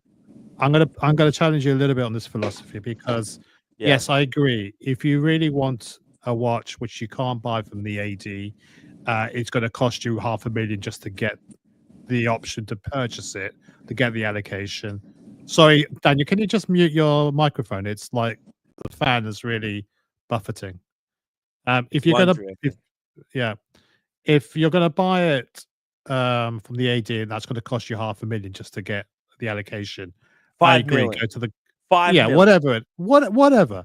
You go to the grey market and you get the watch. But you're talking about another situation where the value of the watch is below list price.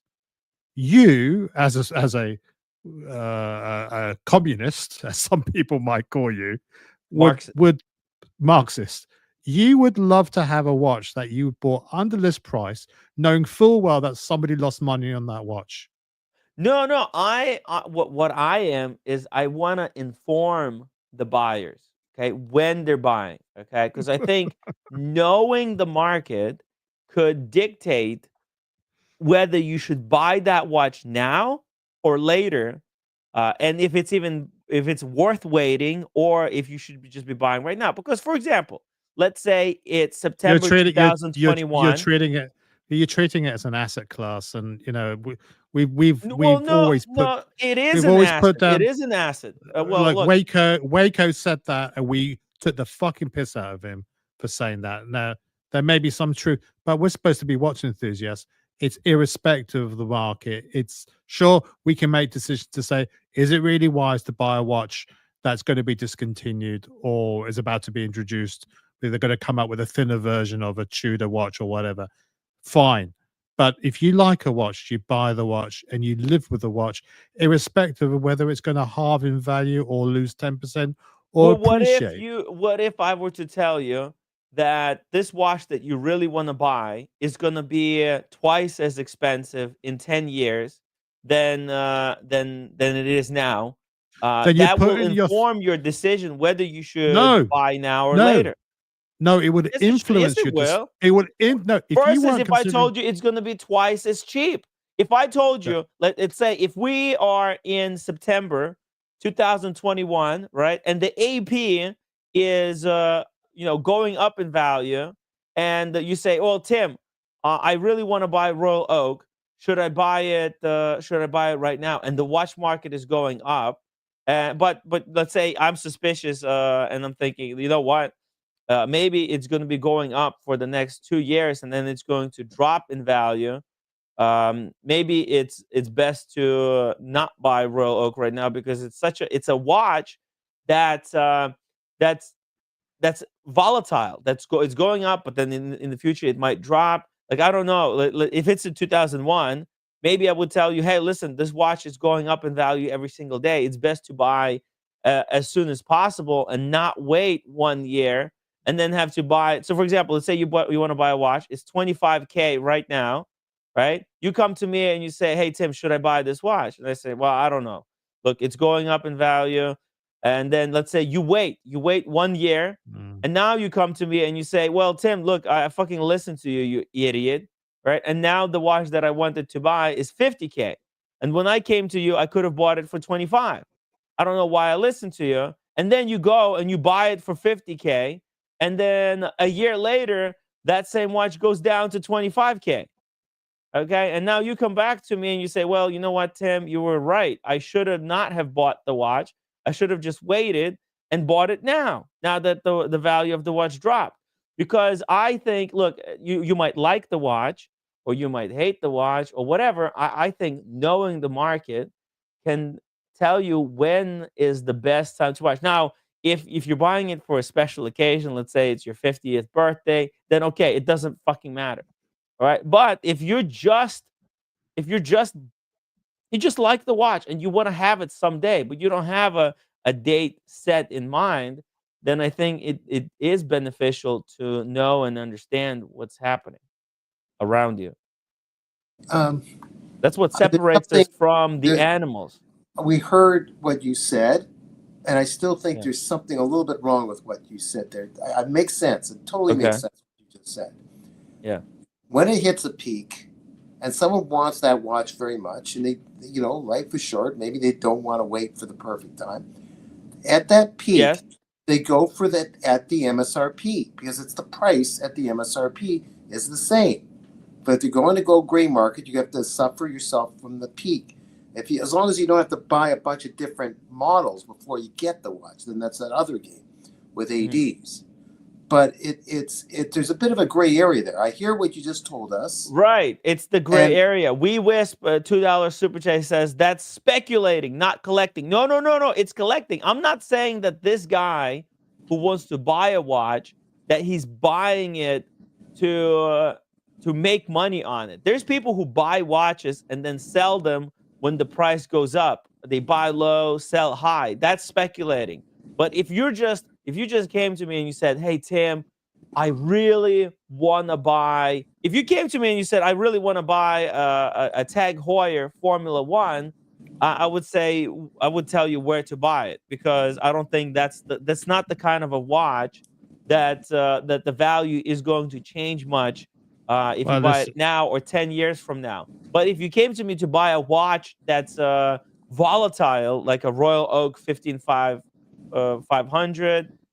then I would tell you, listen, look, if there's no rush, if you just want to buy it, but you don't care when to buy it, that I would say it won't hurt you to wait, because the prices are dropping, right? So if you don't have the money, let's say you came to me and said, Tim, it's my dream to one day have the watch. Do I have to buy it now or wait?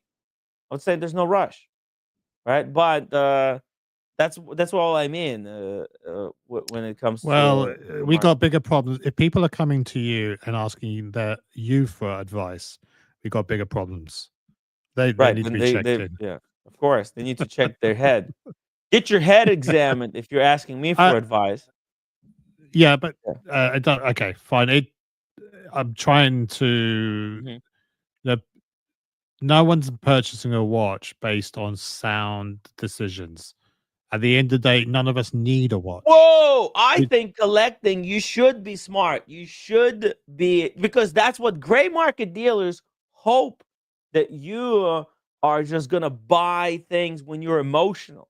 When you're especially if you're a collector, you should Well, be doing let's. it Whoa. soundly. Hang on a second. That emotion is the same thing that drives any decision making, whether it's clothes or whether it's food or whether it's drink or your partner or somebody else's partner or cheating on your partner.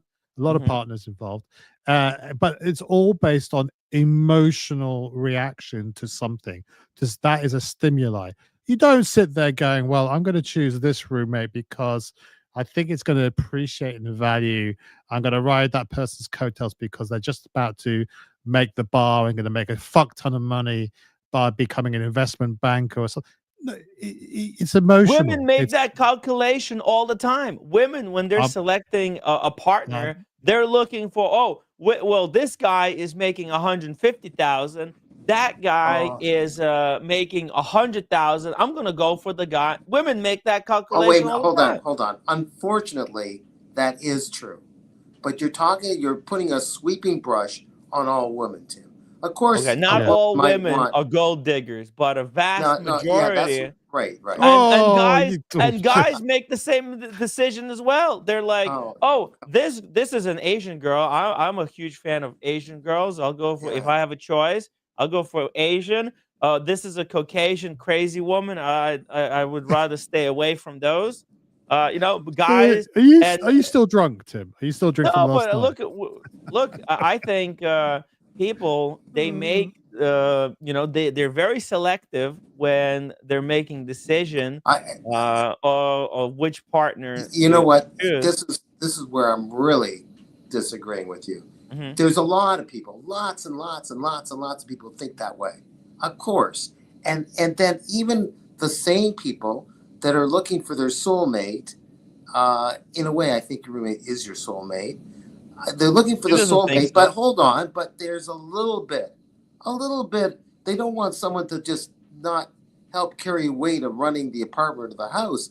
They hope that they have some funds and they're able to do that. But the more important than that is the soulmate, not that other nonsense. Unfortunately, there are a lot of people in You know how commercials, movies that think materialistic what the you roommate said. is. That think what you said.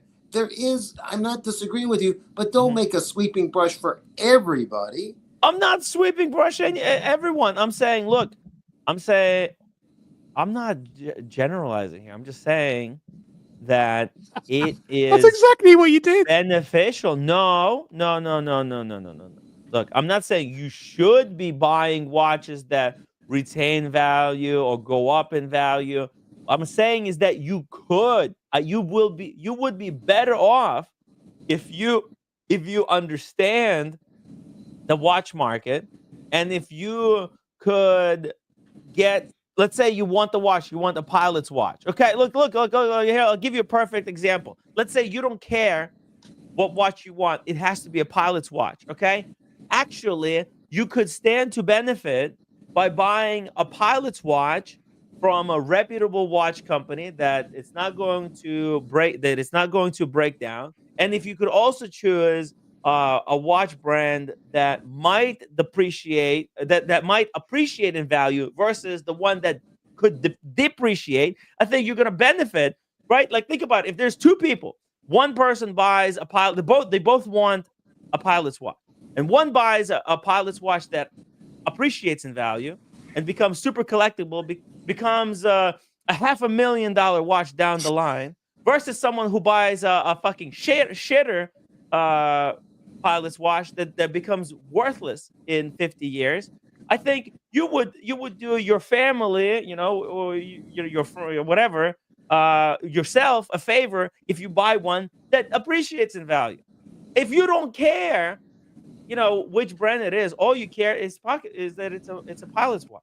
Think about people who bought the Cartier Crash back in the 70s, right? There's probably a whole bunch of people there who bought Cartier Crash accidentally, not knowing that it's going to become the crazy valuable watch that it is today, but they're benefiting it from, like, they just wanted a dress watch. Okay, it serves the job. Okay, they don't care what it looks like, but now they got a watch that costs $500,000. That's a big benefit on top of just owning a watch. Of course, you get a watch. Read Double D's comment. Number one, you get a watch that you want. But number two, if you can get a watch that you want, but also it has certain characteristics that it can make it to be more desirable in the future. Okay, Double D. So if I want a watch, but I know for sure it will be $2,000 cheaper in the year, so I wait. What if the value of the year of enjoyment of wearing it, I'm missing out? Look, I mean, that's what I'm saying. Like, if you need a watch right now, and you know that it's going to be, well, we don't know. Basically, I mean, there's no way we could know where the value of the watch is going to 99% go of watches, with 100% certainty. 99% of all watches do go down in value.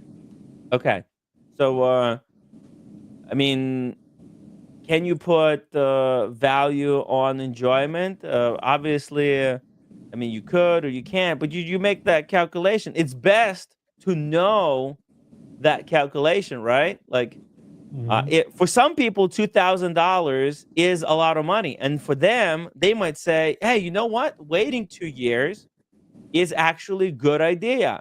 It's worth for me to wait, a year or two and save 2,000." Whereas other people will be like, "Yeah, 2,000 is nothing. I'll buy it right now." So it's all about the knowledge. I'm not saying there's a right way to do it. All I'm saying, if you can know that could actually help you enjoy the watch, because you can save the 2,000, and for 2,000 you can go to Watches and Wonders, right? And so, for example, if there's a person and for them 2,000 is a lot of money, they could say, "Hey, you know what? That's what I'm going to do. I will wait. I will save the 2,000. For that money, I will go and I will go to Watches and Wonders. That's how much it costs to go to Watches and Wonders for three nights. And I'm going to use that 2,000 to have a time of my life with friends. And then when I'm back, I'll buy the watch."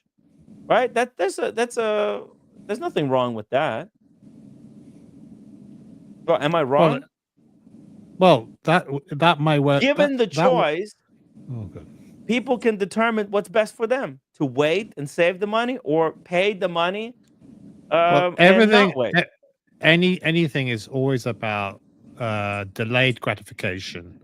Are you prepared to have it now and deal with the consequences later, or are you going to wait until you've earned all the money, you've got the money put aside, or the market corrects itself and you can buy it at a cheaper price? Yeah. Sorry, Daniel, it's your fan is really loud.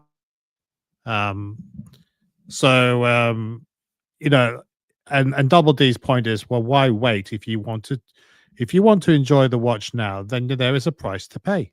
Yes. And it could be the devaluation of that devaluation of a watch, but then no one's thinking about that when they're enjoying the watch when they're first buying it. They're enjoying it because they got something, a trinket that is pretty. It makes them feel special, and that's the beginning and end of it. Sure, if you want to have a long-term relationship, you might think, okay, what's the long-term consequences of, or the unintended consequences of getting the watch either at the height of the market, assuming you're Nostradamus, you know what the market's going to do, or if you think that you're buying a brand that actually, without fail, always devalues. I didn't buy Tag Heuer thinking they would increase in value. Well, how crazy Nobody do you said think I that am? you did. Nobody Yeah, nobody said you bought them because they're gonna decrease or yeah. increase or whatever. I didn't All buy. I'm saying is that knowing how the market functions can better inform the decisions you make No, it when it you're going makes through this hobby. it shackles you to restricting your choices on the watches which other people think have value. So then you discount things like Tag Heuer, you discount things like Baltic or Ming or No, Hebring no, or not Grand Seiko. necessarily. Not Well, necessarily.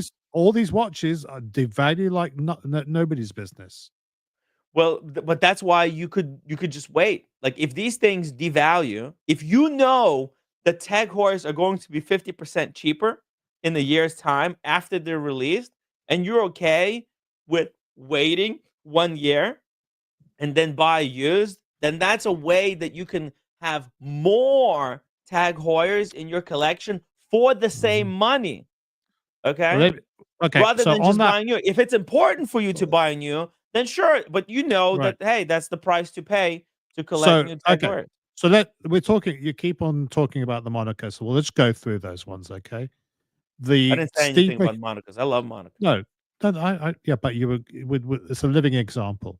Yeah, I bought the Steve McQueen because it was 40% off at retail. nice.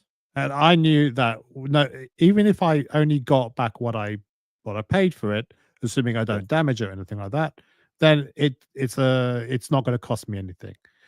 I bought the skeletonized Monaco because I was going to be one of the very first people in the UK to actually own it, and I thought I know what they do. They test the market by launching in limited numbers to begin with, and then they wait 6 months to wait for the order books to get full and then commit to producing them. I Mhm. knew for that summer, for that that 6 months, I'd be probably one of the very few people in the world that had that watch, and I got enjoyment, and I enjoyed that watch.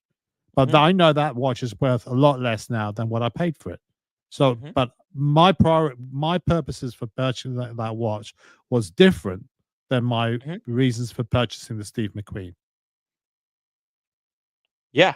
Yeah. Exactly. Look, there's different reasons why people buy different watches. All I'm Mhm. saying is that it depending on your goals, right? You should approach the watch collecting hobby differently. If you want to collect all Monicas, like if your goal is to have all Monicas in your collection, right? And you don't necessarily care that they have to be newest ones because maybe you're working in the budget.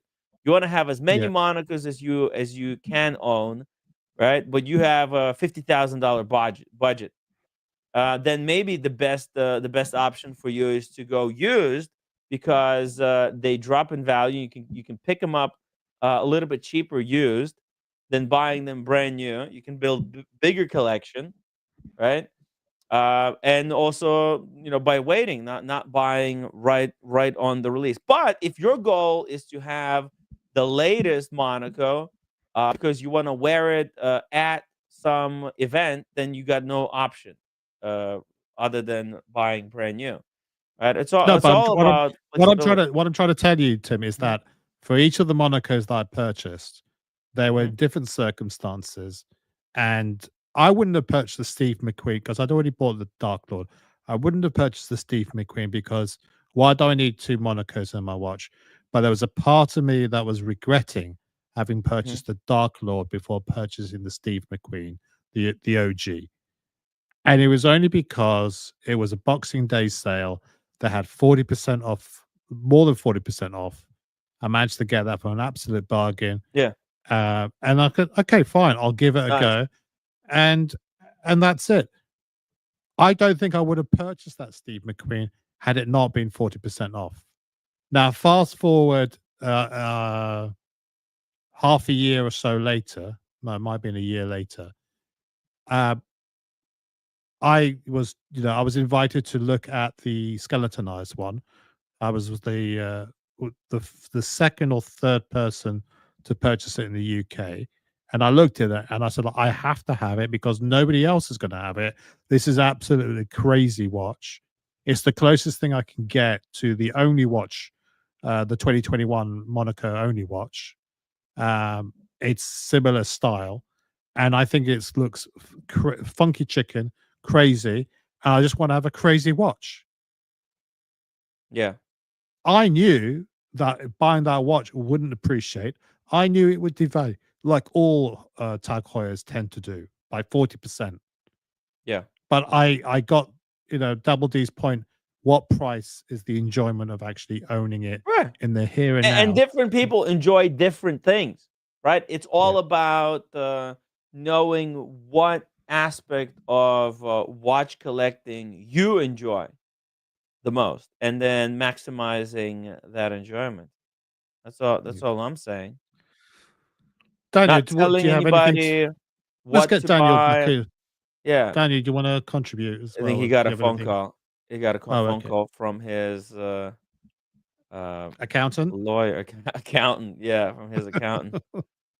Jesus. Double D says, I think the divide Yeah. here is the how different people see the hobby. I would never buy a watch unless I could afford to lose 100% of that money because it's a dumb luxury, nonsensical item. Yeah, exactly, right? That's all I'm saying. There's different ways to collect, right? Some people, like Double D said, they buy a Mhm. watch that they know that they're accepting that they're going to lose 100% of the value of the watch. And but also, I think there's people that they buy watches that they don't want to be in that position. They want to buy the safest watch they possibly can, right? And because maybe they can't afford it, right? There's a lot of people who buy, like, for example, all of my watches. I Technically speaking, I shouldn't have them because I can't afford to lose all the value of the watches because they're like my retirement fund. Mm. So yeah, I could lose some of value on the Seikos that I bought, but I, you know, and I think a lot of people would stand to benefit from that. That knowing that, hey, their watch doesn't necessarily becomes completely worthless. Like if more people knew they could buy a watch, and that their watch would retain value, I think more people would buy watches, right? If Because I think that's what most people, is just like generally out there think that, oh, once you buy a watch, all the value of that watch is gone.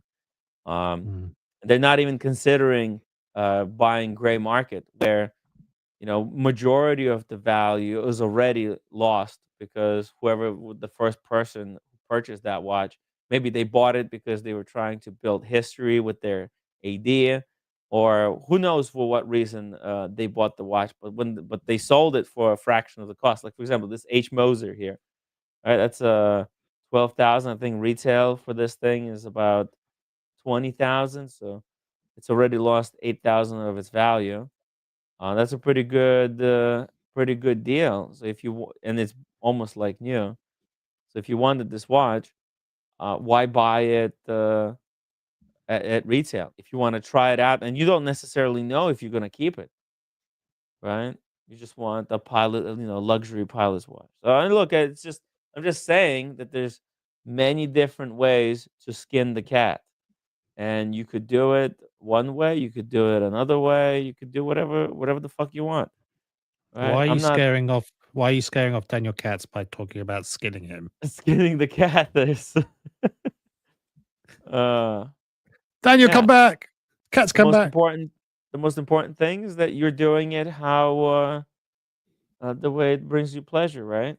And Yeah. I've seen some people go through the entire watch hobby by flipping through all the watches. I mean, but that was only possible during that peak period. You know, when the watch hobby was going up, see here, that was the kind of things that people could do with the watches. My God, you know that But just was an but sometimes, the price of admission to your enjoyment of something is you sometimes have to pay a little bit over the odds, knowing full well that's going down. It's akin to going to a bar or making cocktails at home. Tune on Sundays, guys, for a cocktail hour. It's obviously going to be cheaper to make your cocktails at home, especially when you have an expert mixologist like myself to help you. But it's not as much fun as meeting up with people in person, and you've got to pay the toll. Got to pay the toll. exactly. There's price to be paid everywhere, right? You just have to know what you're signing up for. I think uh, it you know how and what you could do really depends where the watch market is at. Like right now, we're over here where it's kind of a very slow downwards slope. Mm, But you know what? There's still pieces out, and you know what? Sometimes fun of watch collecting is finding those extremely rare pieces and buying them for cheap and then holding them for 10 years and then flipping them for a fortune, right? If you were told that you could buy a watch, and if you knew watches so well that you could see, oh, this watch is going to be extremely collectible in 10 years. If you could, see that, right? Then you would buy it just to hold it so you can flip it, and then you could use the money that you made from that purchase to buy watches that you really like, for mm. personal enjoyment. Like you can combine the two, but it's very difficult. Making money flipping, flipping watches. I'm not saying flipping. Flipping is like you go to AD, you buy brand new, and you immediately flip it for profit. That's not what I'm talking about. I'm Okay. talking about kind of, you know, uh, just getting those really grail pieces. Like think about of the Patek that Sean bought, right? The Patek with the blue dial Hmm. on the white gold bracelet, right? Stuff like that. I mean, that was probably picked up for a fraction of the cost, um, and then resold for some, nowadays decent value. And I think though, but those watches they're going to continue to appreciate because that stuff is not made anymore, and yeah, you can't buy that stuff. So people always want kind of stuff that's also very limited. We wisps is you missed his point, Tim. If he could afford to, not that it will, people with money collect. People like you speculate because recouping money is important to you, not collecting. Well, no, no, no, no. There's like, dude, I think the smartest people they collect stuff that they could afford, but also that appreciates. That's the smartest way to buy. You combine the two, right? That way, uh, you're not losing money. You're continuing to build your portfolio, and you're only continuing to go up. But that's really tough. It's almost impossible, if you ask me. Unless you're also yourself some kind of a taste maker or trendsetter, right? Because to to know what's going to go up, you have to kind of direct it. Like think about it, John Goldberger, right? Um, he he collects. Like he knows his stuff, obviously, but also he's kind of a trend setter. Like people, he can in a way direct where the market's gonna go because that's how people um, kind of collect. They see what other people are wearing, and they want similar stuff. When John Mayer said in the video, like, "Oh, this yellow gold green dial Daytona is going to be collectible," he was he made it collectible by saying that, right? Because those are limited Daytonas.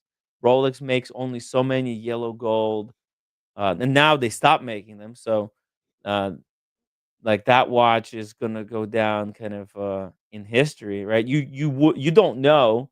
Nobody knew John Mayer was gonna make a big deal out of a green dial yellow gold Daytona. But if you knew watches, right? If you knew that, oh, okay, actually Rolex makes very few of these, and you bought yourself one because you could kind of tell, and people could tell that, like, hey, they just didn't have the celebrity status to make it kind of that rarity go viral. There were people who knew John Mayer Daytona was special, but they just didn't say it. When John Mayer said it, it opened up the floodgates for then that Daytona to go multiple times above retail. We whisper, go look at the car collecting. Or some go up, some go down, but they enjoy each in their garage for a reason that they bought it, for fuck's sake. No, I'm saying, look, I'm not saying you can't enjoy it, but you could also, you can enjoy and you can also be smart about it. And you could, not that you should, but you could make money on your collection. Now, nobody wants to collect stuff that depreciates into nothing. All of those collectible cars, they're always going to be worth something, right? It's not like they're ever going to be totally worthless. And, if you're a smart collector, you will get rid of your car collection before it goes to nothing, right? Don't be like one of those. What are those toys, Kojak, that people used to collect and now they're worthless? The little, it's not Cabbage Patch Kids, but there is a toy that people used to collect in the past, and now those toys are completely worthless. I don't know. I thought it was Cabbage Patch Kids, but I don't know. Okay, hold on. Let me just Google it. Beanie Babies. Yeah, Beanie Babies. All right, Oh, that's okay. what Yeah. the Beanie Babies. See, from gold mine to dust. Valuable 80s collectibles that are now worthless. All right, let's see some stuff. See, like in the moment, while they were worth something, it would be okay to collect them. But like, you don't want to have spent, $1 million for your collection of Beanie Babies, and then your collection become completely worthless. You would want to get out of that collection and then buy up. And like, if you really want a Beanie Babies collection, you could have you could have created that collection when it was super expensive to collect, or you could have waited, a couple of years and then bought the entire collection for next to nothing. Okay, but let's see. Beanie Babies, comic book overproduction. Oh shit. Baseball cards, not a home run anymore.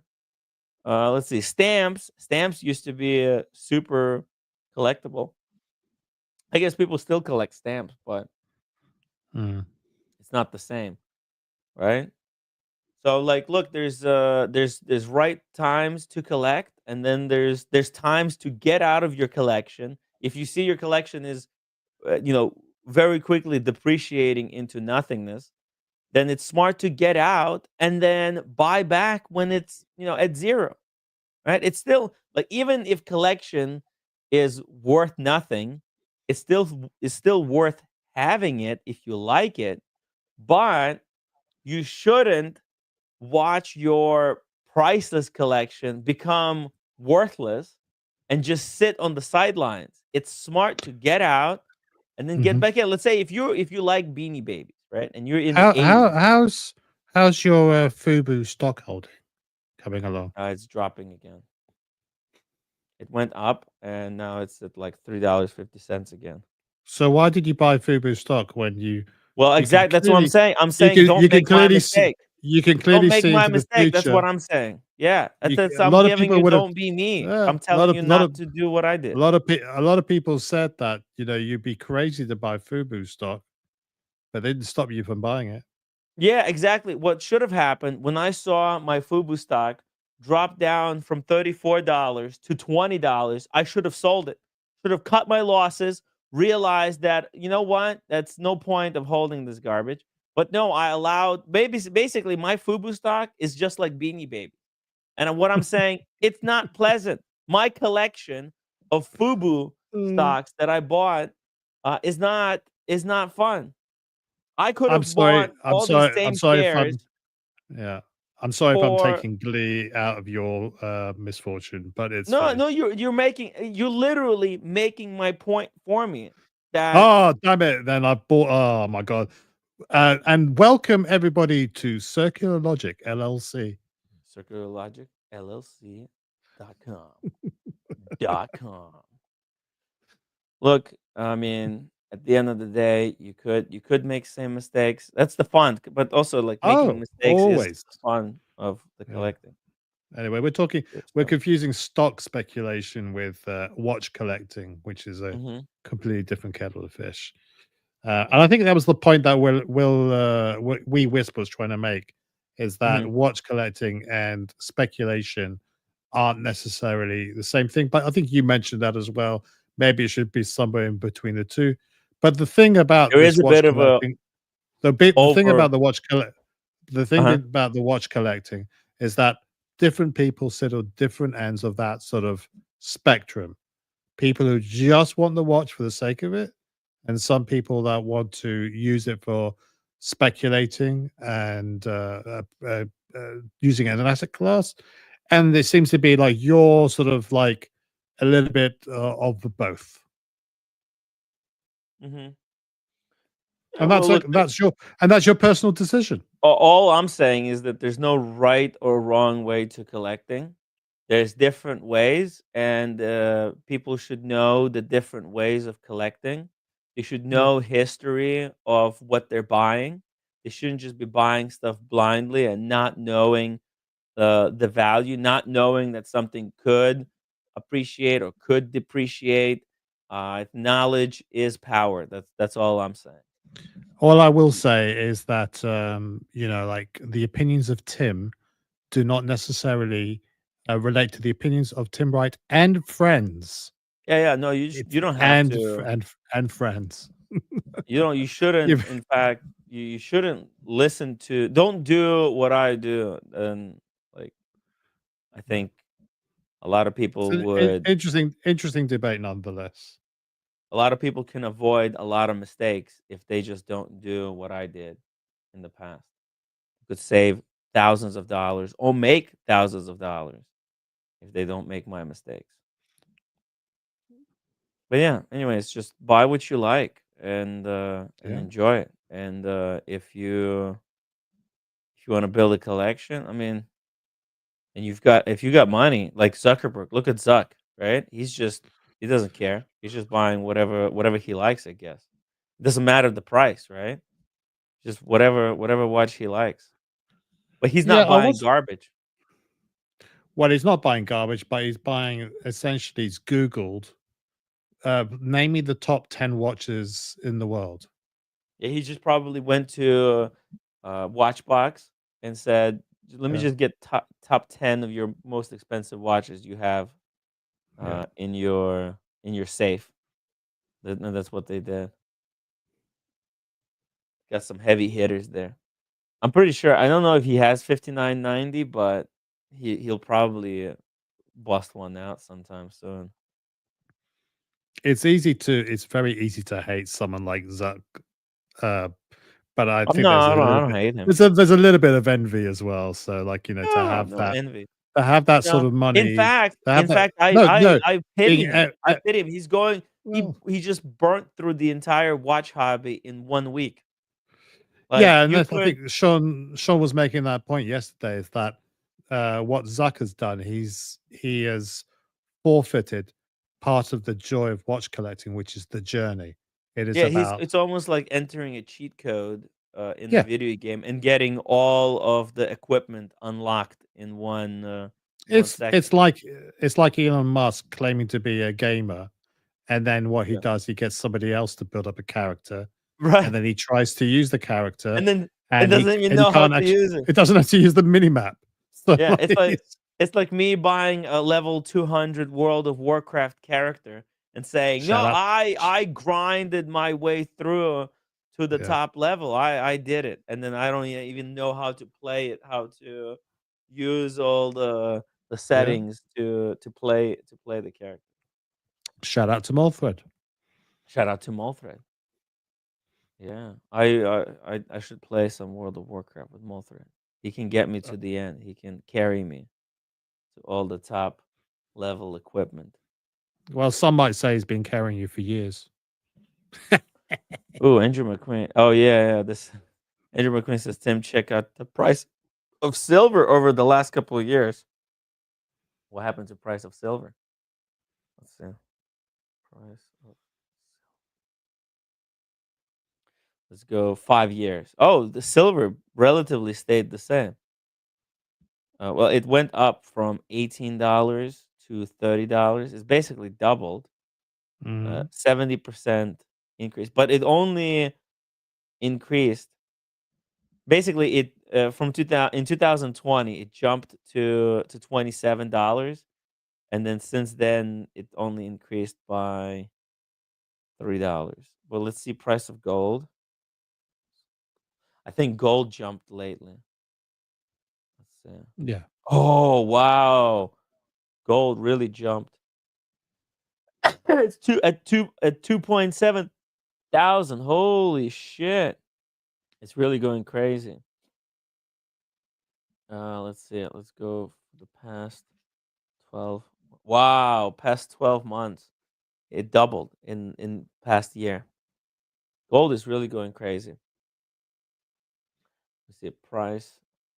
Price. I'm curious what's gonna happen to Bitcoin because of the AI announcement. Oh shit, okay, Bitcoin It went down a bit today. a little bit. It went up to 105,000 and now it's down to okay, today it dropped by 1%. The past 5 days. Oh yeah, it dropped. Well, it was 105 thousand and it dropped to Yeah, 98,000. it's just look. It's just a little fluctuation. Is this because of the AI thing, right? Sudden financial crisis It, fears. it, it might have been. There might have been some trading volumes that might have spooked some people. It might be a combination of things, but the Sudden Fed headwind. financial crisis fears spark huge Bitcoin and crypto price crash prediction. What's the Fed sudden Fed financial crisis fears? Is the Fed predicting a financial crash I for haven't read the Bitcoin? article, Tim, so I can't comment. Mm, let's see. Bitcoin and crypto prices have moved sharply lower, diving along with the stock market. Look at the Falling. language that they're using. Okay, sharply diving. Yeah, It's moved 2% down. it looks like That's it's all hardly because of the DeepSeek reveal, the really. Chinese based artificial. It's all Yeah. DeepSeek driven. Damn. Yeah, Mm. because I think this DeepSeek the the biggest it's basically this Chinese AI company poured water over the potential of what everybody was thinking that there could be these potential investments No, no, no. It's into even better. AI. It's even better than that. what China have done is the equivalent of releasing quartz in an analog world. Right, exactly. It's a quartz crisis. You're right. You're right. That's the Chinese AI is the invention of quartz Because it's for the so much watch market. cheaper.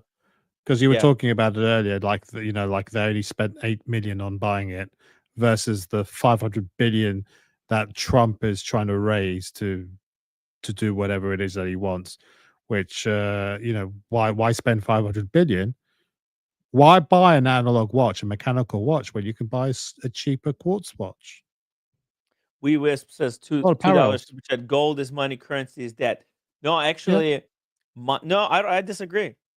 I don't think gold is money. I think money is what the person in power says is money. Because let's say the nukes drop, we go into post-apocalyptic world, right? What's going to happen? There's just going to be warlords, and those lords will tell you what they want as money. Like they might say, "Hey, I charge bottle caps or whatever." Or yeah, it's not like I'm gold. way too It's not like sober some for this warlord conversation. up in LA who, the biggest warlord in LA is going to say, "Oh, yeah, we take gold as money." They'll take Or Gavin Newsom. whatever he wants. He'll impose whatever monetary system he desires. It could be chopped off, dried up dicks, as far as I know. Could be anything. No, what We Whisper is trying to illustrate, which you've sort of uh, also confirmed, is that currency, i.e., the dollar in your pocket, is only worth something based on what the central bank of America chooses it to be. If they devalue the currency tomorrow by printing a whole lot of extra dollars, then that dollar in your pocket is worth less if your inflation goes up. What he's trying to say is like gold is removed from that No, gold is still control. linked to it. I No, think gold. gold is still linked to it. Gold Well, is worth. only if you're moving out from one asset class. If you're using gold to purchase things, this is the same thing with Bitcoin. If you're using gold, then to purchase things, as long as somebody is accepting gold in a bartering system, then you're not going to be impacted by what the dollar says. You I should think you will be people move if it. Okay, so let me just give you a very short. I'm not saying this is what's happening now, but when we see gold going up in prices, that's typically when people move out of the equities market or the treasury bonds market because they are fearing some sort of calamity coming down the route, and they put their money in gold because it's a safer proposition, all things being equal. Now, gold is worth something based on its level of preciousness and the fact that it is a metal, and there's a limited resource of it. But if, for example, somebody turned around and said, "I can turn water into gold using a very cheap process," then the gold you have is obviously worth nothing as a exactly. form of currency. But let's assume we're not going to find a meteorite with gold. Let's assume that no one can be an alchemist and change one base metal into a precious metal. And in the current state, in this current financial system, the Feds, or rather the central banks, can devalue the money by doing all this quantitative easing. And that's why there are people moving it into gold, because they don't want their money. So let's say you've got $1,000. The over 10 years, they say, right, that $1,000 is only worth $500 based on inflation, based on devaluation, or so on and so forth. You choose, though, before 10 years ago, say, do you know what? I'm going to convert that cash or that currency into gold. Now, tell me which one's going to be worth more. We don't know. But if you look at historic charts, gold always goes upwards over a long period of time. Currency goes That's down. during stable when the world if the world remains stable.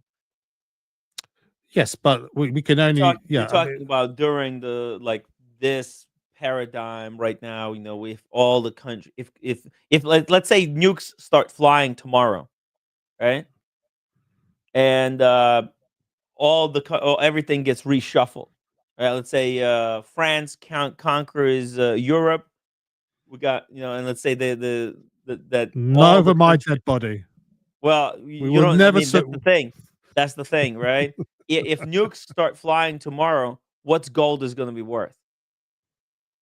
We Assuming don't know. gold It might has. be. It might be worth less. It might be Look, in a completely worthless.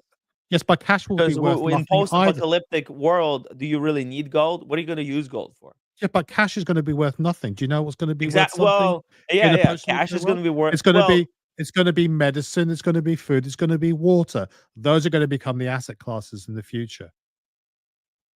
yeah, exactly. Water. That's what everybody, all the oligarchs are buying up water. That's Right. why. Right. And That's land why you need near to. water. That's why you need to push the water, Tim. Hmm. I think water is going to be the most valuable future resource. You look at, say, Israel, for example. They Because you have don't need to. gold to survive, but you will need water to survive. It's the most valuable No, but resource we have. but you're talking. Yeah, but one's a nutrition. One's a form of one is a form of currency, or money. Uh, if you look at Israel, they have to desalinate their water. They don't have enough fresh water supplies to be able to do it. The amount of energy they consume to be able to produce water from what I understand, they have to rely on desalination Mhm. to produce clean water for their for their inhabitants. Water is already a precious commodity in so many parts of the world.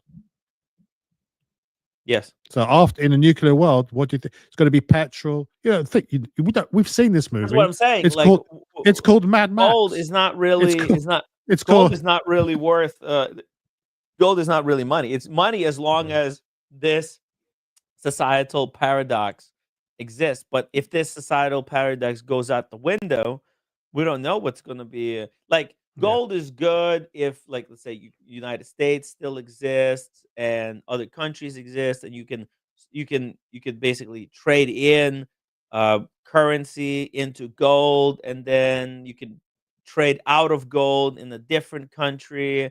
Yeah, it's all great. Yeah, but I'm Well, you saying, don't like, need to. it You doesn't don't have need to. intrinsic value. Gold doesn't have any intrinsic value because let's But say, then neither does. But then neither does the you, U.S. dollar. Nothing has intrinsic value until someone is prepared to yeah, say, "Yeah, I well that, want what you've got. I'm prepared yeah, for you to give me a goat or a chicken or a lump of gold or a diamond or this printed paper called dollars." mm, We already have that. It's called an exchange system. Whereas with gold, you don't need to exchange US gold into French gold. Gold is gold. It doesn't know it doesn't know any international boundaries. It's worth what it's worth on the open market. yes, That's the same thing with Bitcoin. That's why governments hate Bitcoin, because they can't control it, because they can't when they need to devalue the value of that to satisfy their monetary policies or their financial situations. Anyway, uh, I need to drink something if I'm going to be right. talking about this sort of shit. Have a drink of something there. Don't worry about it. Have a drink. Yeah, good question. All right, look, guys. I mean, I don't know. I don't know if there's anything needs to be added to that, or What was the can't question originally? Was argue it with about that. me getting Yeah. rid of my Monacos? You pissed me off, man. No, I didn't say to get. I didn't say you should get rid No, of your it's true. Monaco's. No, I No, said. no. Oh no, but actually, I do think that maybe you should. I don't know. Maybe you should consolidate a couple of pieces in your Absolutely. collection. I don't Maybe get disagree. rid of one Monaco, maybe one other watch. Maybe I don't know. We should. I said what I said. You should bring all of your watches Yeah, we could do that. and show them all together on the stream. I think it would be epic live stream where your entire because we haven't seen your whole collection in one Yeah. image or in one live stream all together because you have a massive collection. I think people don't even understand how No, big your it's not that. collection is. No, it's not that massive. Come on.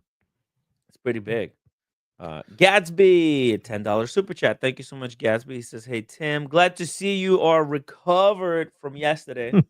Well, still not fully. I'm like at 92%. Not for nothing, but researchers at Berkeley Berkeley Labs did create gold from bismuth in 1980s using a particle accelerator, lab grown gold. There you go. I mean, look, it's probably possible. Yes, but was it the energy they used to do that Right. cost more than the actual thing they were trying to replicate? So if Exactly. it's Like not, like anyway, if it costs more to make gold than the yeah, value of gold, then there's no point of creating no, there's it. no point. Yeah. Unless you can create more efficient methods, because all it Exactly, is just yeah, all it's just atoms, right? It's an atom. It has certain protons, yeah. certain neutrons in the nucleus, and then certain amount of electrons, right? So if you could somehow move around uh, protons, electrons to make gold, and you could do it in a efficient way, then you can create unlimited Well, gold. But it's not like, oh, and then you could we've print already unlimited money. This as soon it's just literally if you can make lab grown gold, you well, you basically don't you're gonna we don't devalue gold, yeah, because just like yes, look at the lab grown diamonds. The lab grown exactly, diamonds exactly. They're are cheaper very than quickly devaluing the real diamonds. they're not devaluing because they're actually making them more valuable because people are making a decision that they would rather have a proper diamond. But the diamond market is a fucking cartel in itself. We Yeah, know they're that already keeping they're the stockpiling the diamond production diamonds, artificially low yeah, artificially low, so yeah. that they can keep the prices up, or they're hoarding Yeah. diamonds. What they're doing, they're mining out all these diamonds, but they're putting out, it's kind of like Rolex. Rolex makes 1.3 million watches, but they're Mm. actually making fewer watches than the demand is on purpose in order to create the artificial scarcity. And that's literally what the beers is doing with diamonds. They're mining all these diamonds, but they're keeping them back because they don't want to flood the market with diamonds, because that's going to cause the prices of the diamonds uh come crashing, right? And then in the meantime, they're trying to introduce these lab grown diamonds, and then the lab grown diamonds. The price of a lab grown diamond is determined by how much it costs to manufacture. Right? They got these machines that make lab grown diamonds, but these machines are also advancing, and it becomes cheaper to make lab Mhm. grown diamonds every single year. So that's going to keep the price of diamonds coming down. I can't wait until Richard Mille makes a full diamond case RM. Mhm. It's gonna be a sick model. Gatsby Kojak, you are correct about the energy cost, but the Chinese researchers just replicated nuclear fusion like the sun in the lab for a period of few hours. It's only a Okay. matter of time. Holy shit. Yeah, of course. I mean, like it's Wow. well, hopefully it will happen because if we can get to that point, uh, Hmm. we have to consider a lot of things like having cheap energy. We're not going to be you're not going to have so much of the haves and have nots where people would decide between heating their home or eating. The Well, promise of cheap energy is going to be revolutionary. well, Cheap, you're still abundant gonna energy. have to find ways to motivate the population to do stuff, right? How else are you going to control people? Well, yeah. A topic look, we have to have these topics in person over a pint of So, Guinness and some fish and yeah. chips. Yeah. Let's keep this let's do this discussion on the Sunday episode, guys. No, no, Save please these God, no. questions. These are No. juicy questions. Yeah, guys, thank I'm you. there are people cleverer than both of us combined We're just that talking, haven't man. I'm solved not it. saying like I know this What the stuff. I'm hell do we speculating. know? I mean, you can't handle your drink. I love You know, speculating about this shit though, because this is important stuff. Otherwise, like, what are we doing all this stuff for? Watches, like this is the cool thing, Kojak. What I love about watches, right? Watches are causing certain amount of scientific research that are helping us kind of get somewhere, right? Because like if human society is going to venture out of our planet, if we're going to go to Mars or visit other planets that are maybe not in our solar system, we will have to find a way to travel faster than the speed of light, of course, if that's even possible. So we're gonna have to discover these things, right? And actually, watches are responsible for a lot of the research because you know, wristwatch materials into wristwatches, right? So like creation of diamonds, they're gonna push for creating a whole diamond case. Right? A watch made out of solid block of diamond. Imagine that, a monoblock diamond case. That'd be sick if that's possible. But then if it is possible, then probably other stuff is going to be created with that research. I tell you So what, if ever there's a watch that's produced made out of diamond, there'll be some guy that want to do a bust down version of that watch by putting stainless steel on top of it. oh, stainless steel inserts in the diamond watch. Yeah, A just- reverse bust down. yeah. Well, Trax needs Yo, to do something. Trax needs to do something, doesn't he? It's a diamond Yeah. case with stainless steel like spike inserts.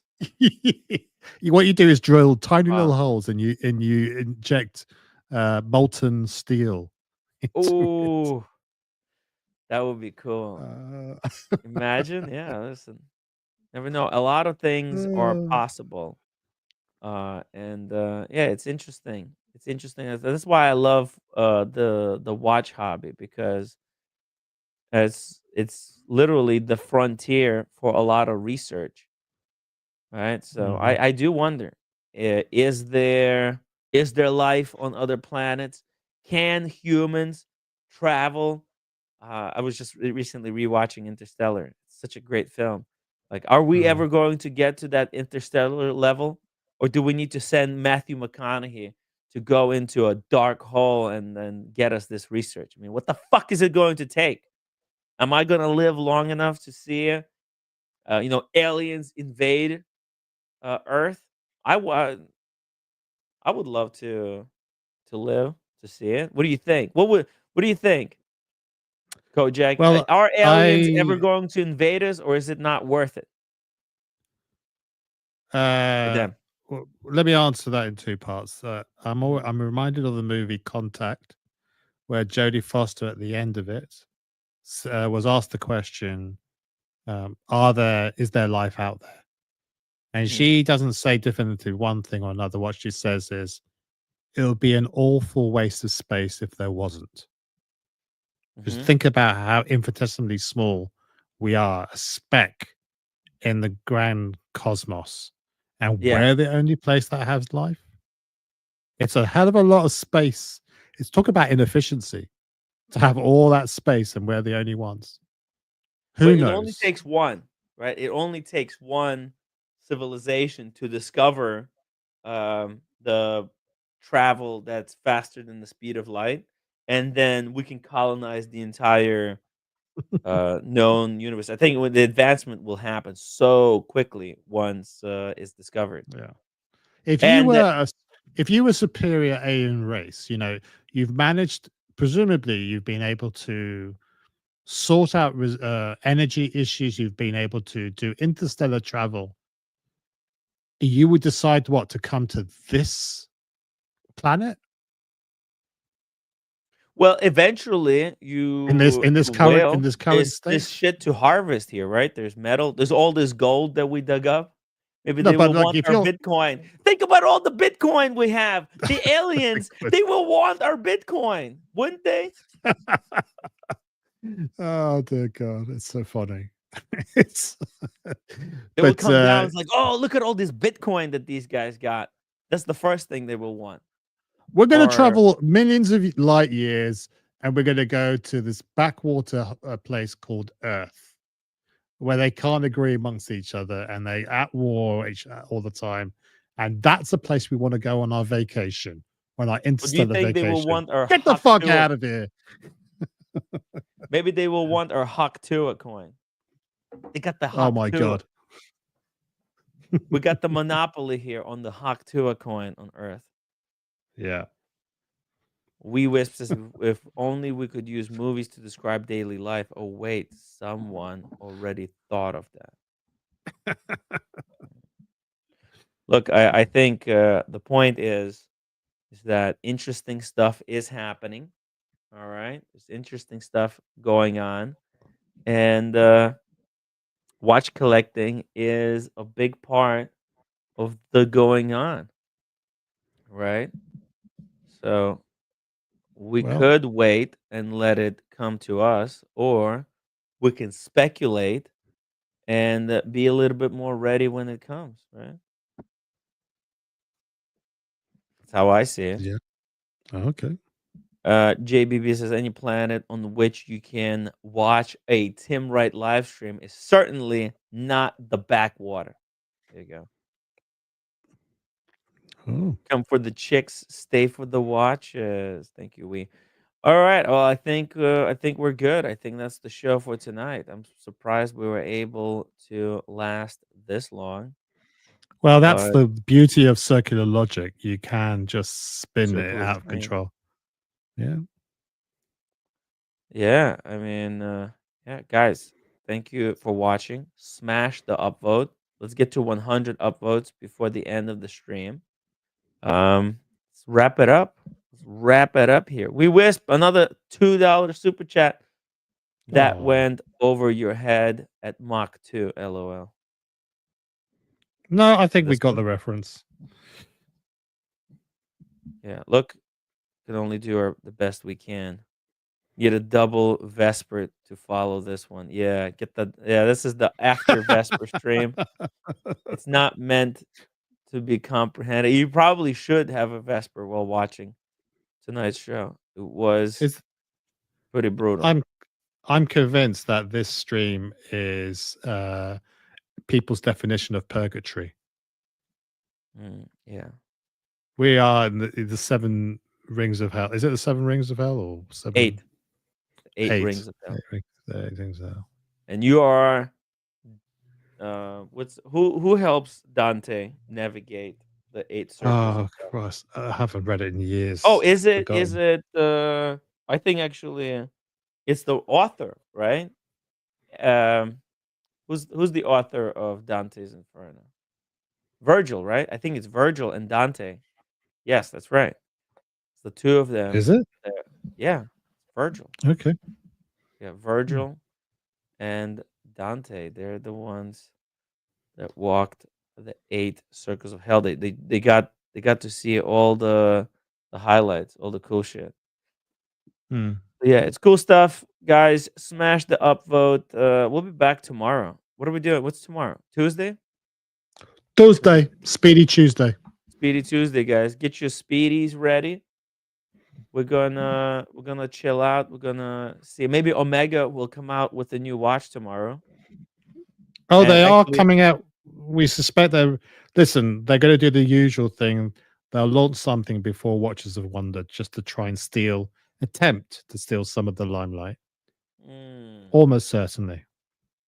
Let's see how it is. Yeah, they want to do like 50 watch releases before Watches and Wonders because they were embarrassed so hard when the Pepsi was released. You know, that's when the Omega pulled out. When the Rolex released Pepsi and the Tudor released a Diet Pepsi, there was Omega. Nobody even visited Omega boutique at the Watches and Wonders. They were so pissed that they pulled out. Next year they didn't come back. Wild. It was a wild year. It was like the best time to go to Watches and Wonders. And oh no, so it Basel was World. the Basel Basel. World. Yeah. The Bezel World. The Basel Bezel. Basel Bezel World. Bezel Good times. World. Good time. That's why you should save the 2000 and then go to the Basel World, because there might be no next year Basel World.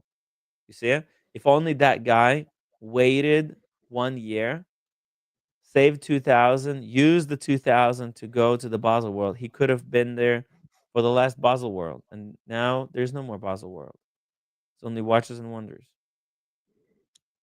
Do you get money?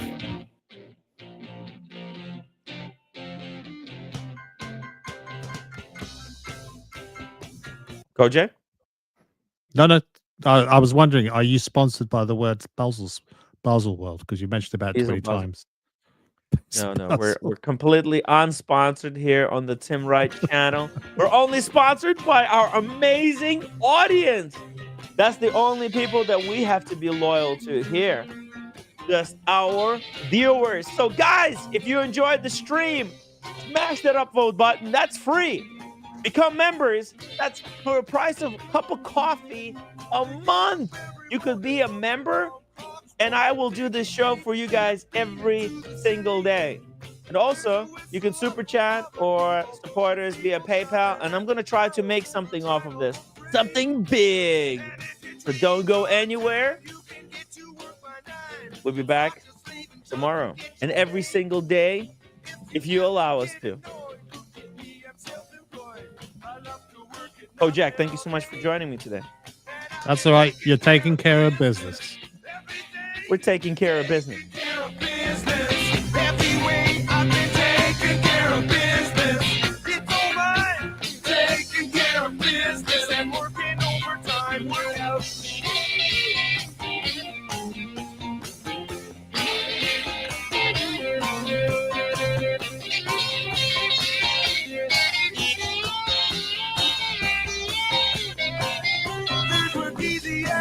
You could be a musician if you could make sounds loud or mellow. Get a second-hand guitar, chances are you go far if you get in with the right marshmallow. People see you having fun, just a lying in the sun. Tell them that you like it this way. It's the work that we avoid, and we're all self-employed. We love to work at nothing all day, and we've been taking care of business every day. Taking care of business every way. We've been taking care of business. It's all right. Taking care of business and working overtime.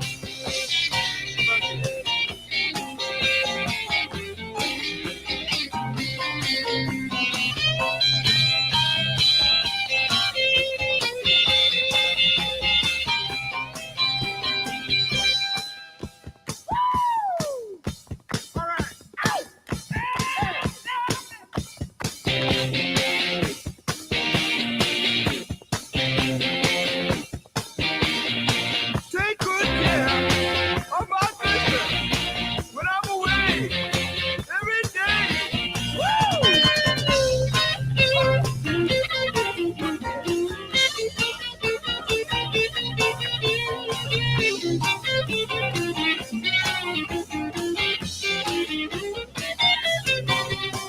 They get up every morning from their long clocks, wanting to take the 8:15 into the city. There's a whistle up above and people pushing, people shoving, and the